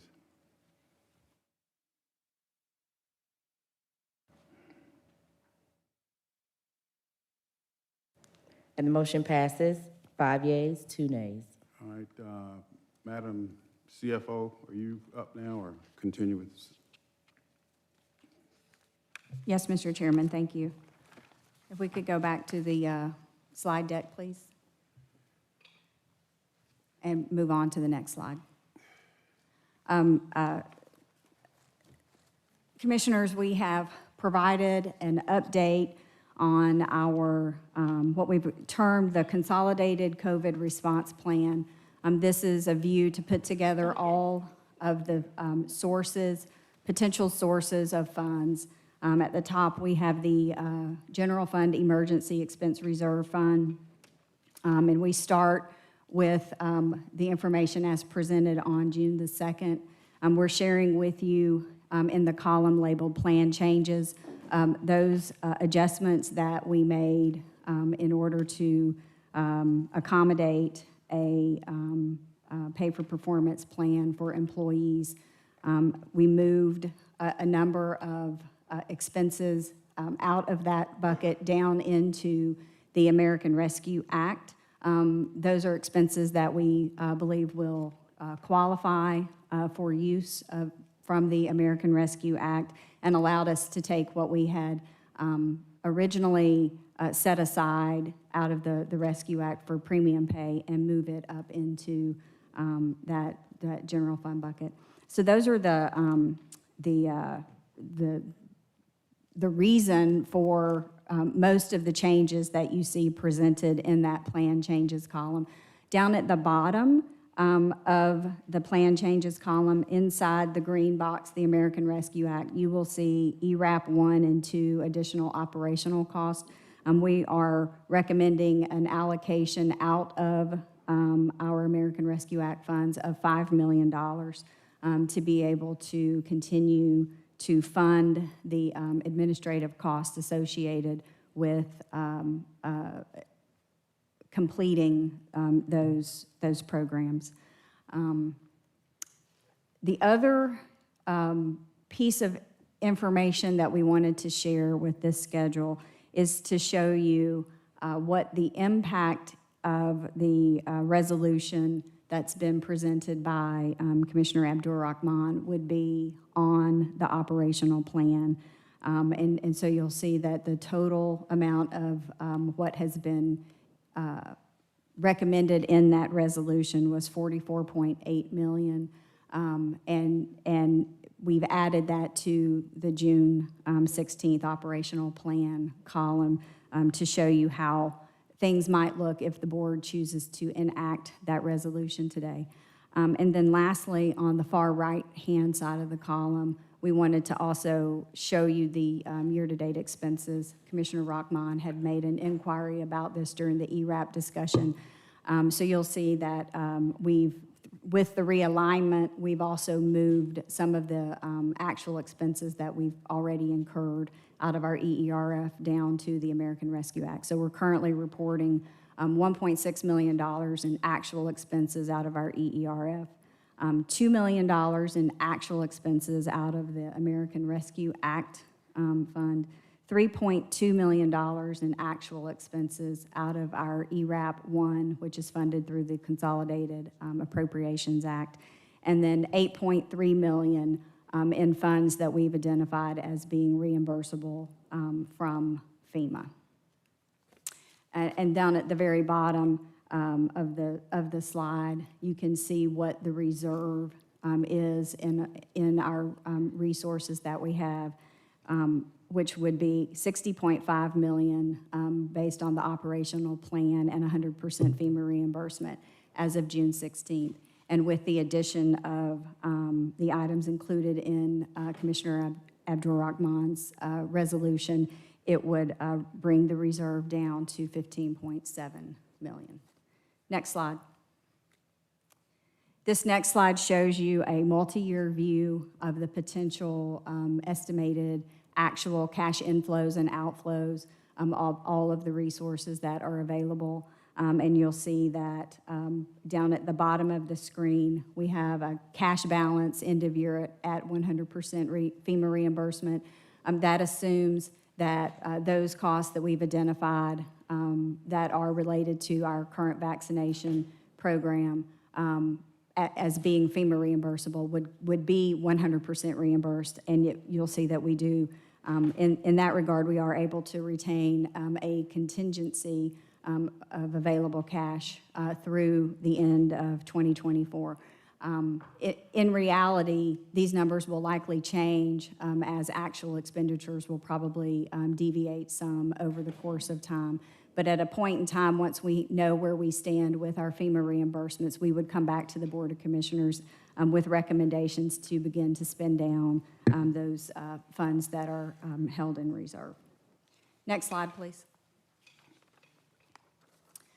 This slide simply shows you the changes to the emergency expense reserve fund in some larger detail, so you can see all of the changes that have been made between May and June. Of note on this particular slide is that we also are showing you the $6.8 million that we are proposing to utilize in order to fund the anticipated election cost for this year, which brings our emergency expense reserve fund balance down to $38.9 million.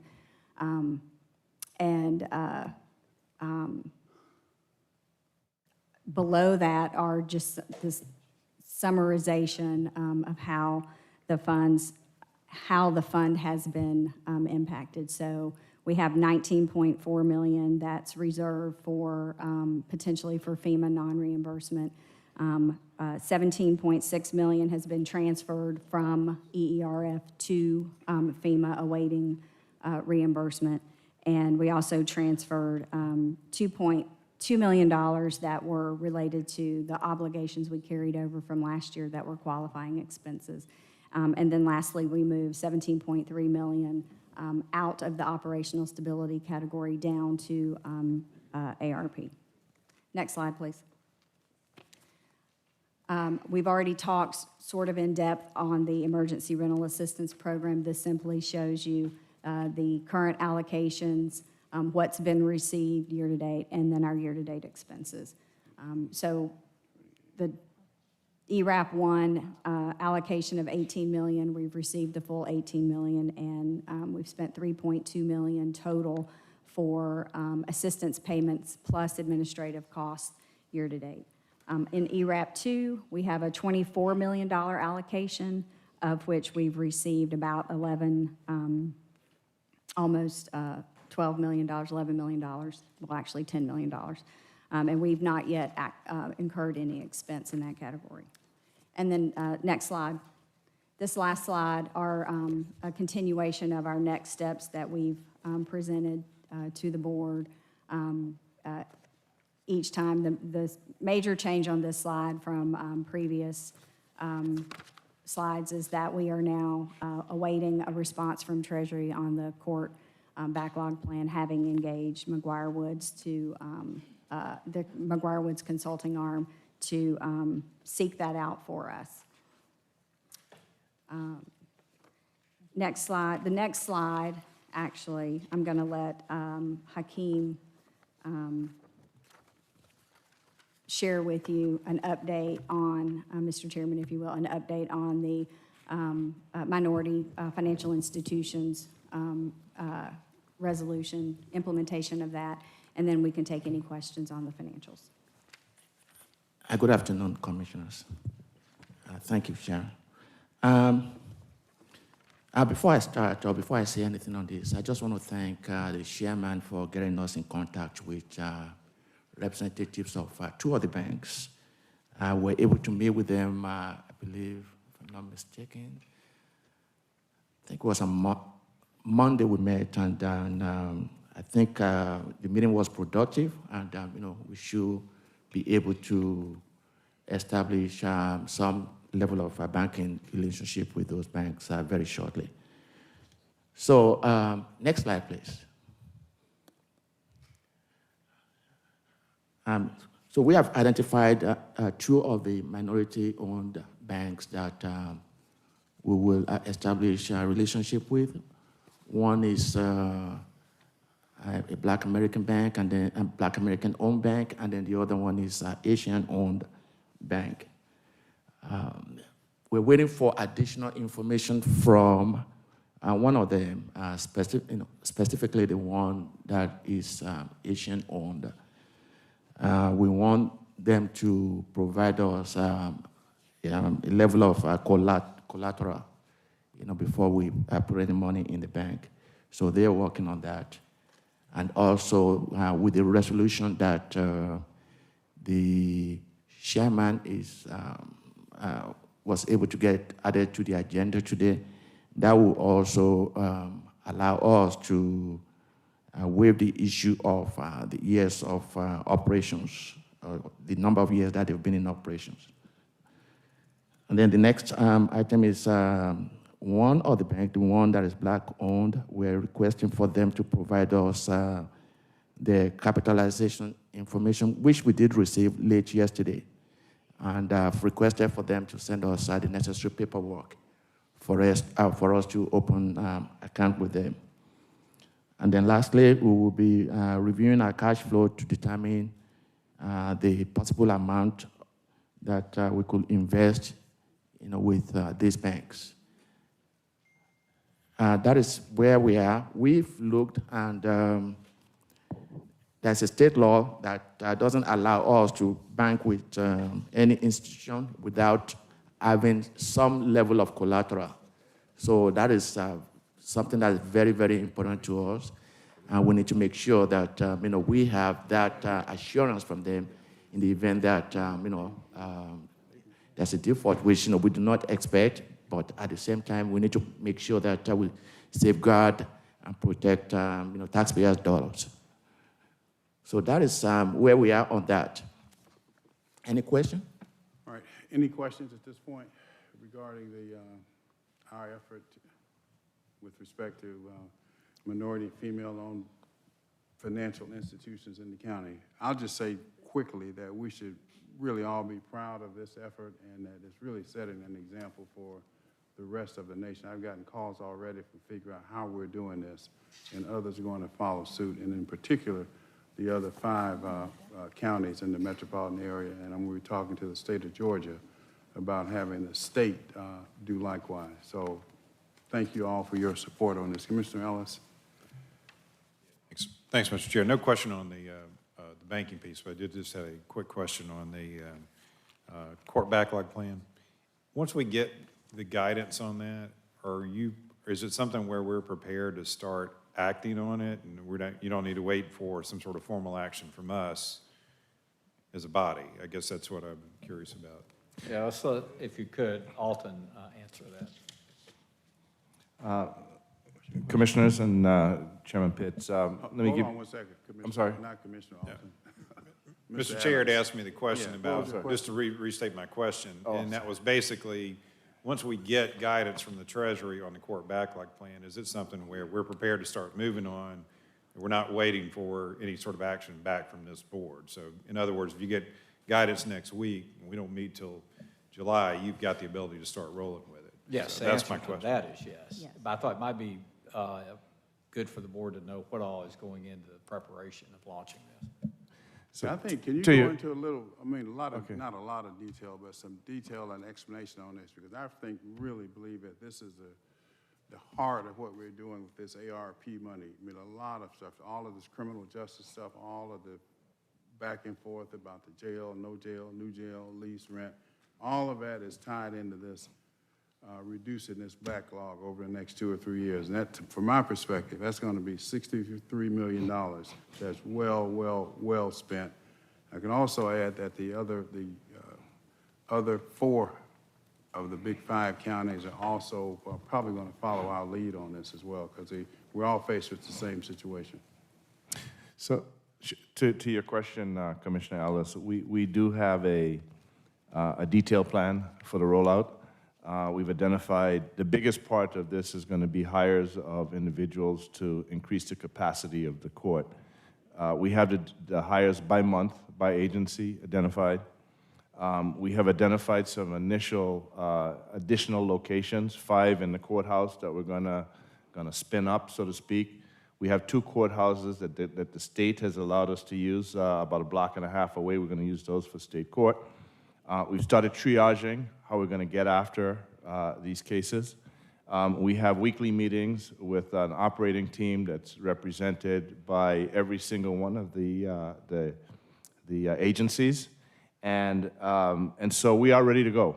And I will say that when we put together our initial timeline, which defined kind of a ramp up, and we're going to do some things like night court and evening court as we get to our kind of full speed ahead, that target was October 1st, and we assumed the ability to start hiring people on May 1st. So we're already behind, but we've done a lot of homework. We think we can accelerate that. And so I think you would hear if you talk to to Judge Brasher or to Judge Kirk or to the solicitor is, we're ready to go.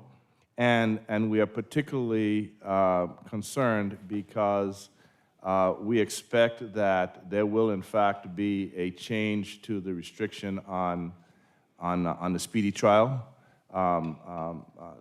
guidance that we've gotten from the state. There will be a lifting of the moratorium on the tenant issue, and then we have the spike that you typically have during the summer in terms of crime. And so we're concerned that not only do we have the backlog that we need to get after, but it's going to be exacerbated over the next few months. So long answer to your question, if we got the money on Monday, we'd be ready to start hiring people, and we'd be ready to start refurbishing some of these courtrooms, and we'd be ready to start getting going in terms of starting to prioritize which cases we'd want to get after.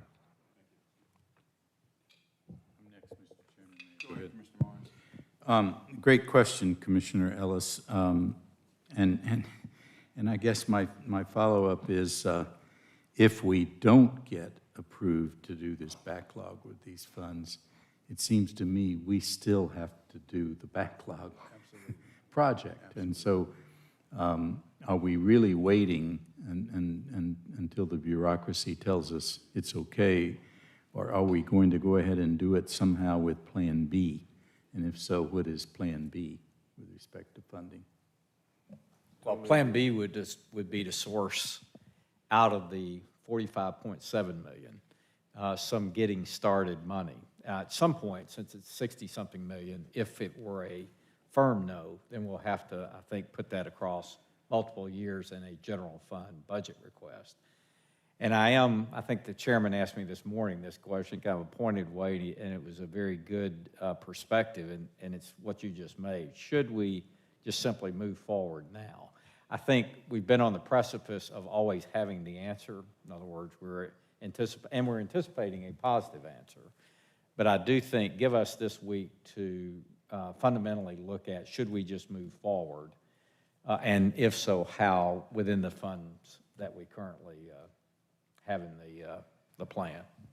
Well, great. Well, I thought that we had set aside some of that reserve fund for this purpose, and so the question was, why aren't we moving ahead? But I understand, and yeah, I'm okay with a week. So you're asking for one more week? Well, I don't want to break the law now. I don't want to say that. I don't want to break the law and get beat up for breaking the law. I think we've gotten your direction, so we will get started one way or the other. If I may, Commissioner Morris, to the comment that you just made about you thought we had put some funds away, the budget did include a little over $4 million for a reopening plan for the court. So those resources were placed directly into each of the court agencies' budgets, and they have begun using those funds for purposes related just to reopening in general. So we did have a specific allocation in the budget for that. All right, Vice Chair Hall. Thank you, Mr. Chairman. Okay, so I keep hearing court backlog, and I heard only once that this would help with the jail overcrowding. So can you give a little more detail into how this will help? Because I do understand that the court backlog is contributing to the length of time that people are staying in jail because they're waiting for their court date to, okay, and you're shaking your head. Turn your mic on. Vice Chair Hall, Yes. it's a great question. And I think that when you think about the court backlog, it affects not only individuals who are in the jail, but individuals who have been arrested, have bonded or bailed out, and they're waiting to get on with their lives, right? So there are individuals who are outside the jail who may not be able to get a new job, who may not be able to get a job at all because they have this pending litigation. And think about it, if you have, this could, at the rate that we're going, it could be 3 years before these individuals even have their day in court. So that affects lives and individuals outside of the jail. To your point about the jail itself, the best way we can improve the count at the jail, reduce, is to get the court system going. So for example, we have more than 1,000 people in the jail who are unindicted, right? So the first thing we're going to do with these funds from a DA perspective is she's going to hire investigators so that she can get these individuals indicted so that they can be ready for trial once we get these additional courtrooms up and going. And so while it won't solve the entire problem, it will in fact allow us to start getting having individuals having their day in court, and that allows us to in fact get them to start to work on the jail population. Yes, and yes, for years I've heard that the staffing shortage with the district attorney's office, but also the sheriff's office has contributed to the court backlog. So where does the sheriff's office fit into this?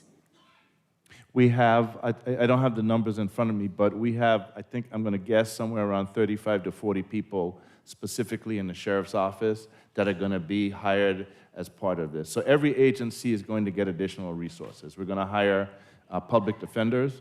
We're going to hire individuals for the clerk's office. We're going to hire temporary judges for state court and for superior court and for magistrate court and juvenile court, litigation managers. So the entire system is going to get an injection of resources that's going to allow us to increase the capacity overall and the throughput. Outstanding. I just want to point out that Congress passed the American Rescue Plan, which provides the $1.9 trillion for COVID-19 and economic relief. The COVID-19 has fueled a dramatic rise in gun violence and ongoing public health crisis that continues to devastate communities of color. We need to also try to fund peace and fund violence prevention, and the American Rescue Plan was created for that. So when I looked at the Justice Center's webpage to try to see what areas of opportunities we could explore for funding, these are what came up. Keep people in correctional facilities safe and healthy, increase access to education for people in the juvenile and criminal justice systems, improve public safety and outcomes for youth in the juvenile justice system, support people who have experienced or are at risk of domestic violence and sexual assault, expand access to safe and stable housing and supports, support economic stability and mobility for people with criminal records, help communities build comprehensive health care systems for people in the justice system, and reduce criminal justice involvement for people with behavioral health needs. And when I read these funding opportunities through ARPA, I was concerned because the only thing that it appeared we are actually focusing on, it was behavioral health needs. And I think in lieu of the fact that if you just look at this past weekend alone, the number of gun violence situations and cases is just astronomical, and especially with 13 and 15-year-olds carrying guns and shooting each other, as well as the just innocent bystanders who are getting shot. And we can see this in the news with what Buckhead is trying to do with becoming its own city, that violence and gun violence, to just be clear, is on the rise, and it's something that we need to address. And I think Fulton County can help in that area, and it is very clear that we can help by the use of our ARPA funds. So I would like for us to look at that and speak with our sheriff and our police department on how we can fund some violence prevention and fund peace in Fulton County. Thank you. Commissioner Hausman. Yes, I just want to reiterate the go ahead and get started on the backlog sentiment. I think you've got support from the board to do that, so we hope we get a good outcome, but obviously it's something we have to deal with regardless. When we met 2 weeks ago, we talked about, trying to get an arrangement with Atlanta on ACDC, authorized the sheriff to move forward. We had a deadline that we talked about of yesterday. Do we have any updates? I think we've all received a copy of the letter, hopefully the board has, that the sheriff sent to the city of Atlanta. I've not heard any report from him on a response. That letter of yesterday? Yes, ma'am. All right, so at this point, we still have no knowledge if they're willing to help us with the 500 beds? No, ma'am. All right, thank you. All right, no further speakers on this issue, but let me restate this as well. If we do not have a response, which I don't want to be accused of breaking the law, but if we do not have a response by our next meeting, which will be the first meeting in July, is that correct? One meeting in July, that I think the sentiment is we need to get going, even if it means general fund dollars or whatever, because we can't wait. We'll probably have some, not probably, if you need legislation at that time, we can have the legislation to authorize you to move forward, because we can't wait any longer. That would be waiting another month, though, to even get started. Well, we don't have to wait, as far as I'm concerned. I don't think, You don't need to wait. Well, we can't wait that long. I got some more law breakers up here now. With all do it. respect, Chairman, we can't wait. We've been waiting. If we're using our own money, there is no law breaking. And then we set the mold. Here again, people look at Fulton County and follow Fulton County's lead. And so respectfully, Chairman, I hear what you're saying, but I really do think we need to move forward. Move forward? Yeah, absolutely. I'm confused. Move forward where and to what end? Are you saying, are you talking about ACDC? No, we're talking about the backlog. Oh, okay, well, consider that done. Okay. I thought your concern was still back on if we've not heard back from Atlanta. Backlog. You have consensus to move forward. Gotcha, thank you. Any objections, none, forever hold your peace. Thank you. Is that it, Mr. Manager? Yes, sir. Okay, now, there was a, Commissioner Abdul-Rahman, you wanted your item moved up at this point before we break for a recess for? Yes, please. Okay. Madam Clerk? On page 10, 21-0378, request approval of a resolution by the Board of Commissioners of Fulton County to enact the American Rescue Plan Act of 2021, Fulton County Rescue Implementation Plan, and for other purposes, sponsored by Commissioner Abdul-Rahman. Commissioner?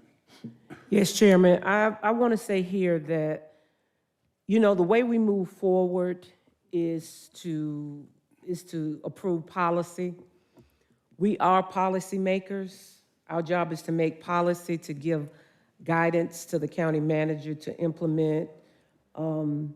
As we've all heard today, there have been very little ARP funds because management is waiting, you know, for our direction. The only ARP money that has been used is what we previously approved. If we don't approve this today, then we're forcing the public to wait another month to receive anything.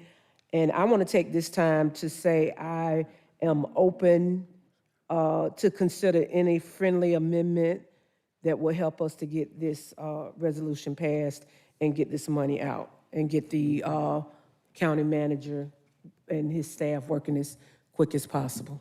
Thank you. Is there a motion? Okay, question, Vice Chair. Then we'll entertain a motion. I have a question because we just heard in the presentation, okay, what page was that? About the additional items from Commissioner Abdul-Rahman's resolution being added to your presentation. Was that correct, Madam Chief Operating Officer or CFO or? We shared them with the board so you would see the effect of the resolution on the funding structure. Okay, can you just point me to that page quickly? Because I couldn't actually see the page on the presentation, and I couldn't really see. I think we need to bring it up electronically. Yeah, 'cause it's, it's the fuzzy. printed copy is very page 31. distorted. Okay. It's page 31. Page 31. Can we switch out the screen for that particular page? And if you could just go back over the presentation and give us some clarity on what you added to your current plan from Commissioner Abdul Rahman's resolution.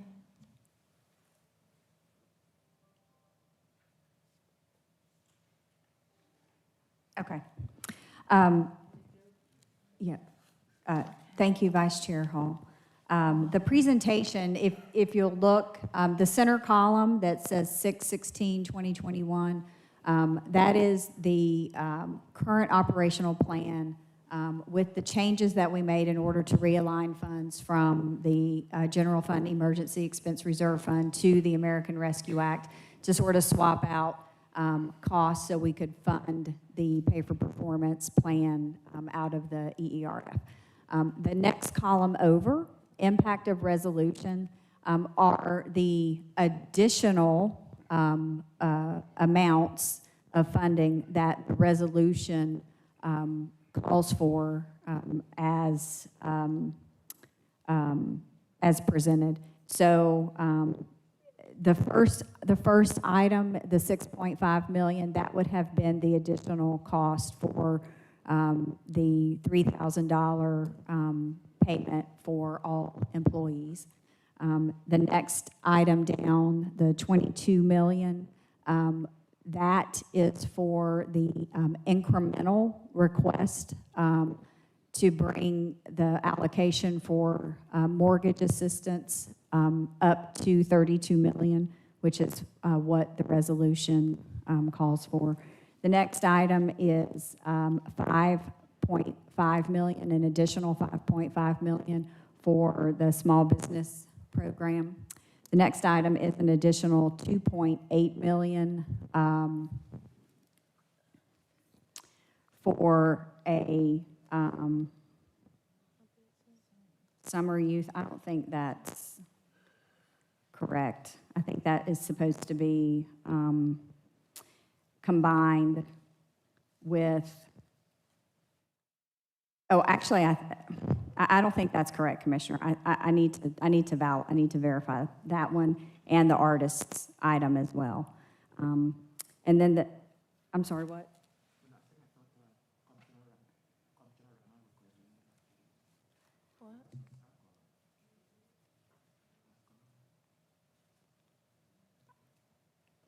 She had I think she had a nonprofits. I don't recall a specific in the revised version of her resolution, summer youth and artists. So I need to double check that. The nonprofits rescue assistance fund was requested at $5 million. So that is an add-in item as well. Home mortgage, jobs training.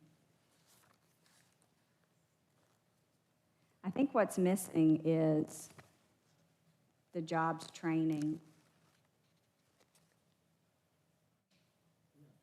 We have $2.7 million. Yeah, I'm not sure. My apologies. I'm not sure what the 2.8 and the 3 million for summer youth and artists, because those were items that we had originally recommended as a change, but then we had to amend that because the first feedback that we received from McGuire Woods is that we could not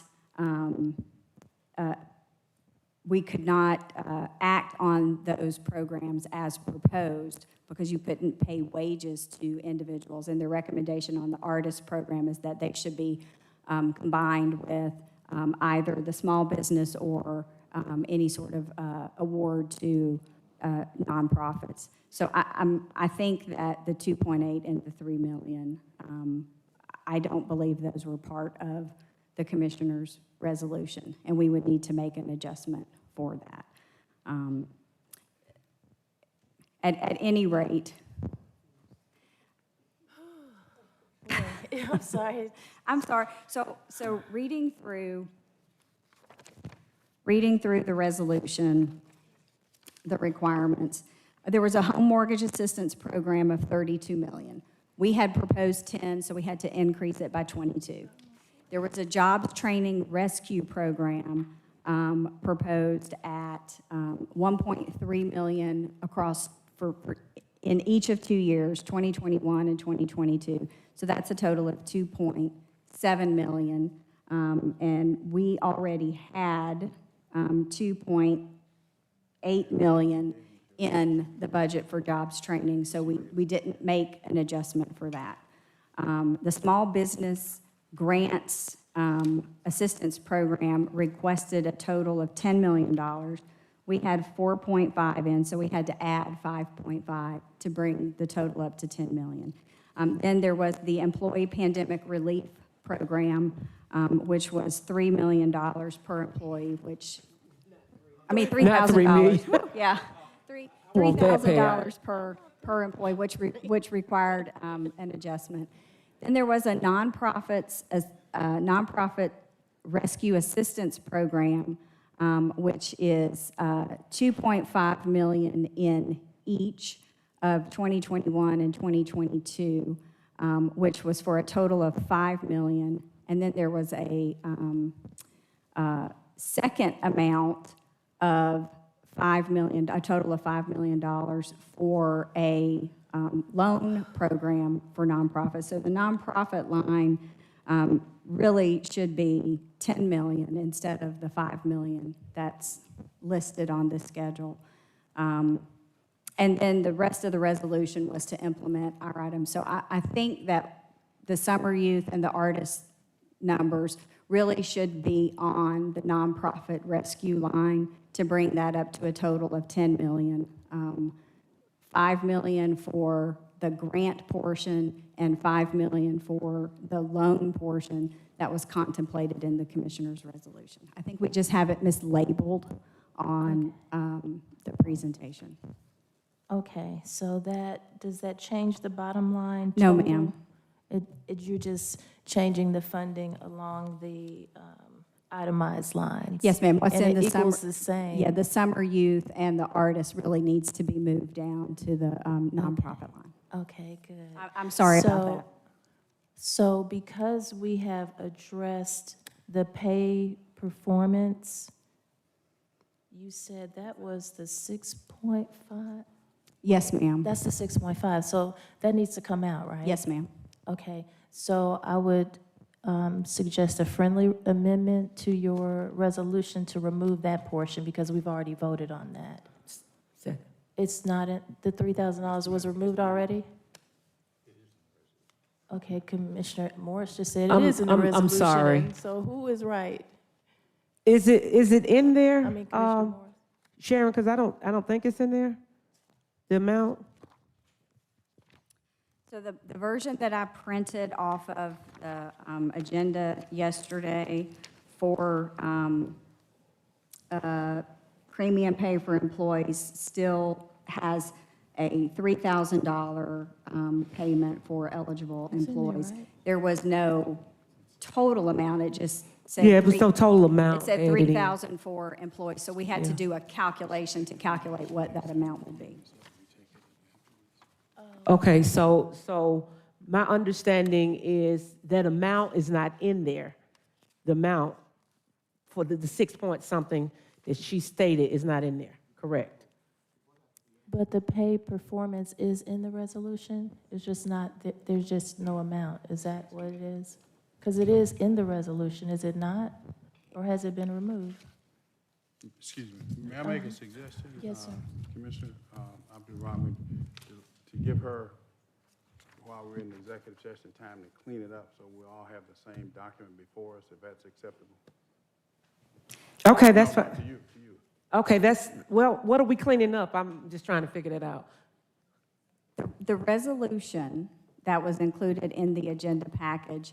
Roman numeral number 4 is identified as the Employee Pandemic Relief Program. And it says premium pay shall be granted So it to is in there. eligible employees in amount up to $3,000 for work performed before May 12th, 2021.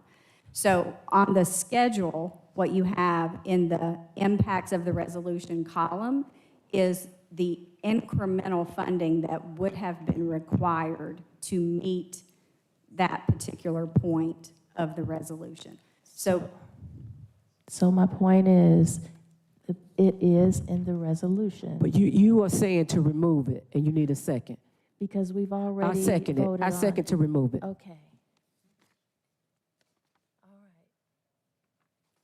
Okay, now, there's no motion yet on the floor, so. Just a I, minute, just a minute. I made a friendly amendment for her to remove that But because, there's no motion yet. oh, Yeah. sorry. So you wanted to be heard, Sorry. remember? Yeah, all right, let's go down the list here. Sorry. Commissioner Morris, Houseman, and Abdul Rahman, and your motion. Yeah, I was just gonna, I got in the queue to make the point that Roman numeral 4 on the attachment to the resolution needs to be deleted because we dealt with that earlier. Exactly. So, All right, Commissioner Houseman. Yes, so just for clarity, the third column, 6/16/2021, that is the current allocation that's designated with the funds, regardless if the resolution passes or not. That is the plan at this point. yes, ma'am. All right, thank you. Okay, Commissioner Abdul Rahman. Shall I make the motion to approve with the friendly amendment of removing Roman numeral 4? Thank you, Commissioner Morris. Second. All right. Second. Motion has been made by Commissioner Abdul Rahman, seconded by Commissioner Vice Chair Hall.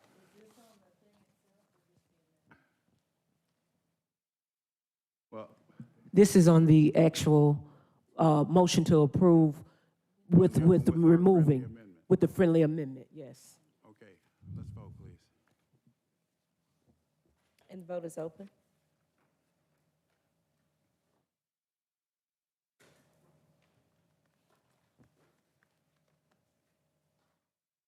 And the motion fails, 3 yeas, 3 nays, and 1 abstention. All right, entertain a motion to recess for lunch, litigation, personnel, and real estate. Properly moved and seconded. Cast your votes, please.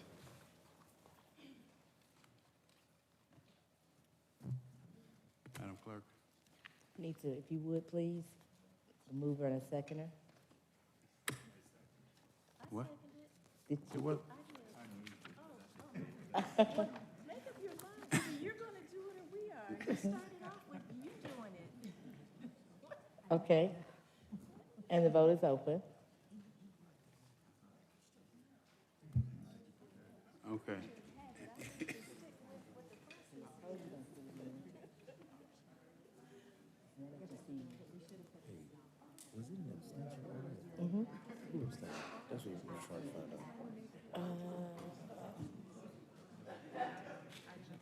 Trying to see. I'm trying to see.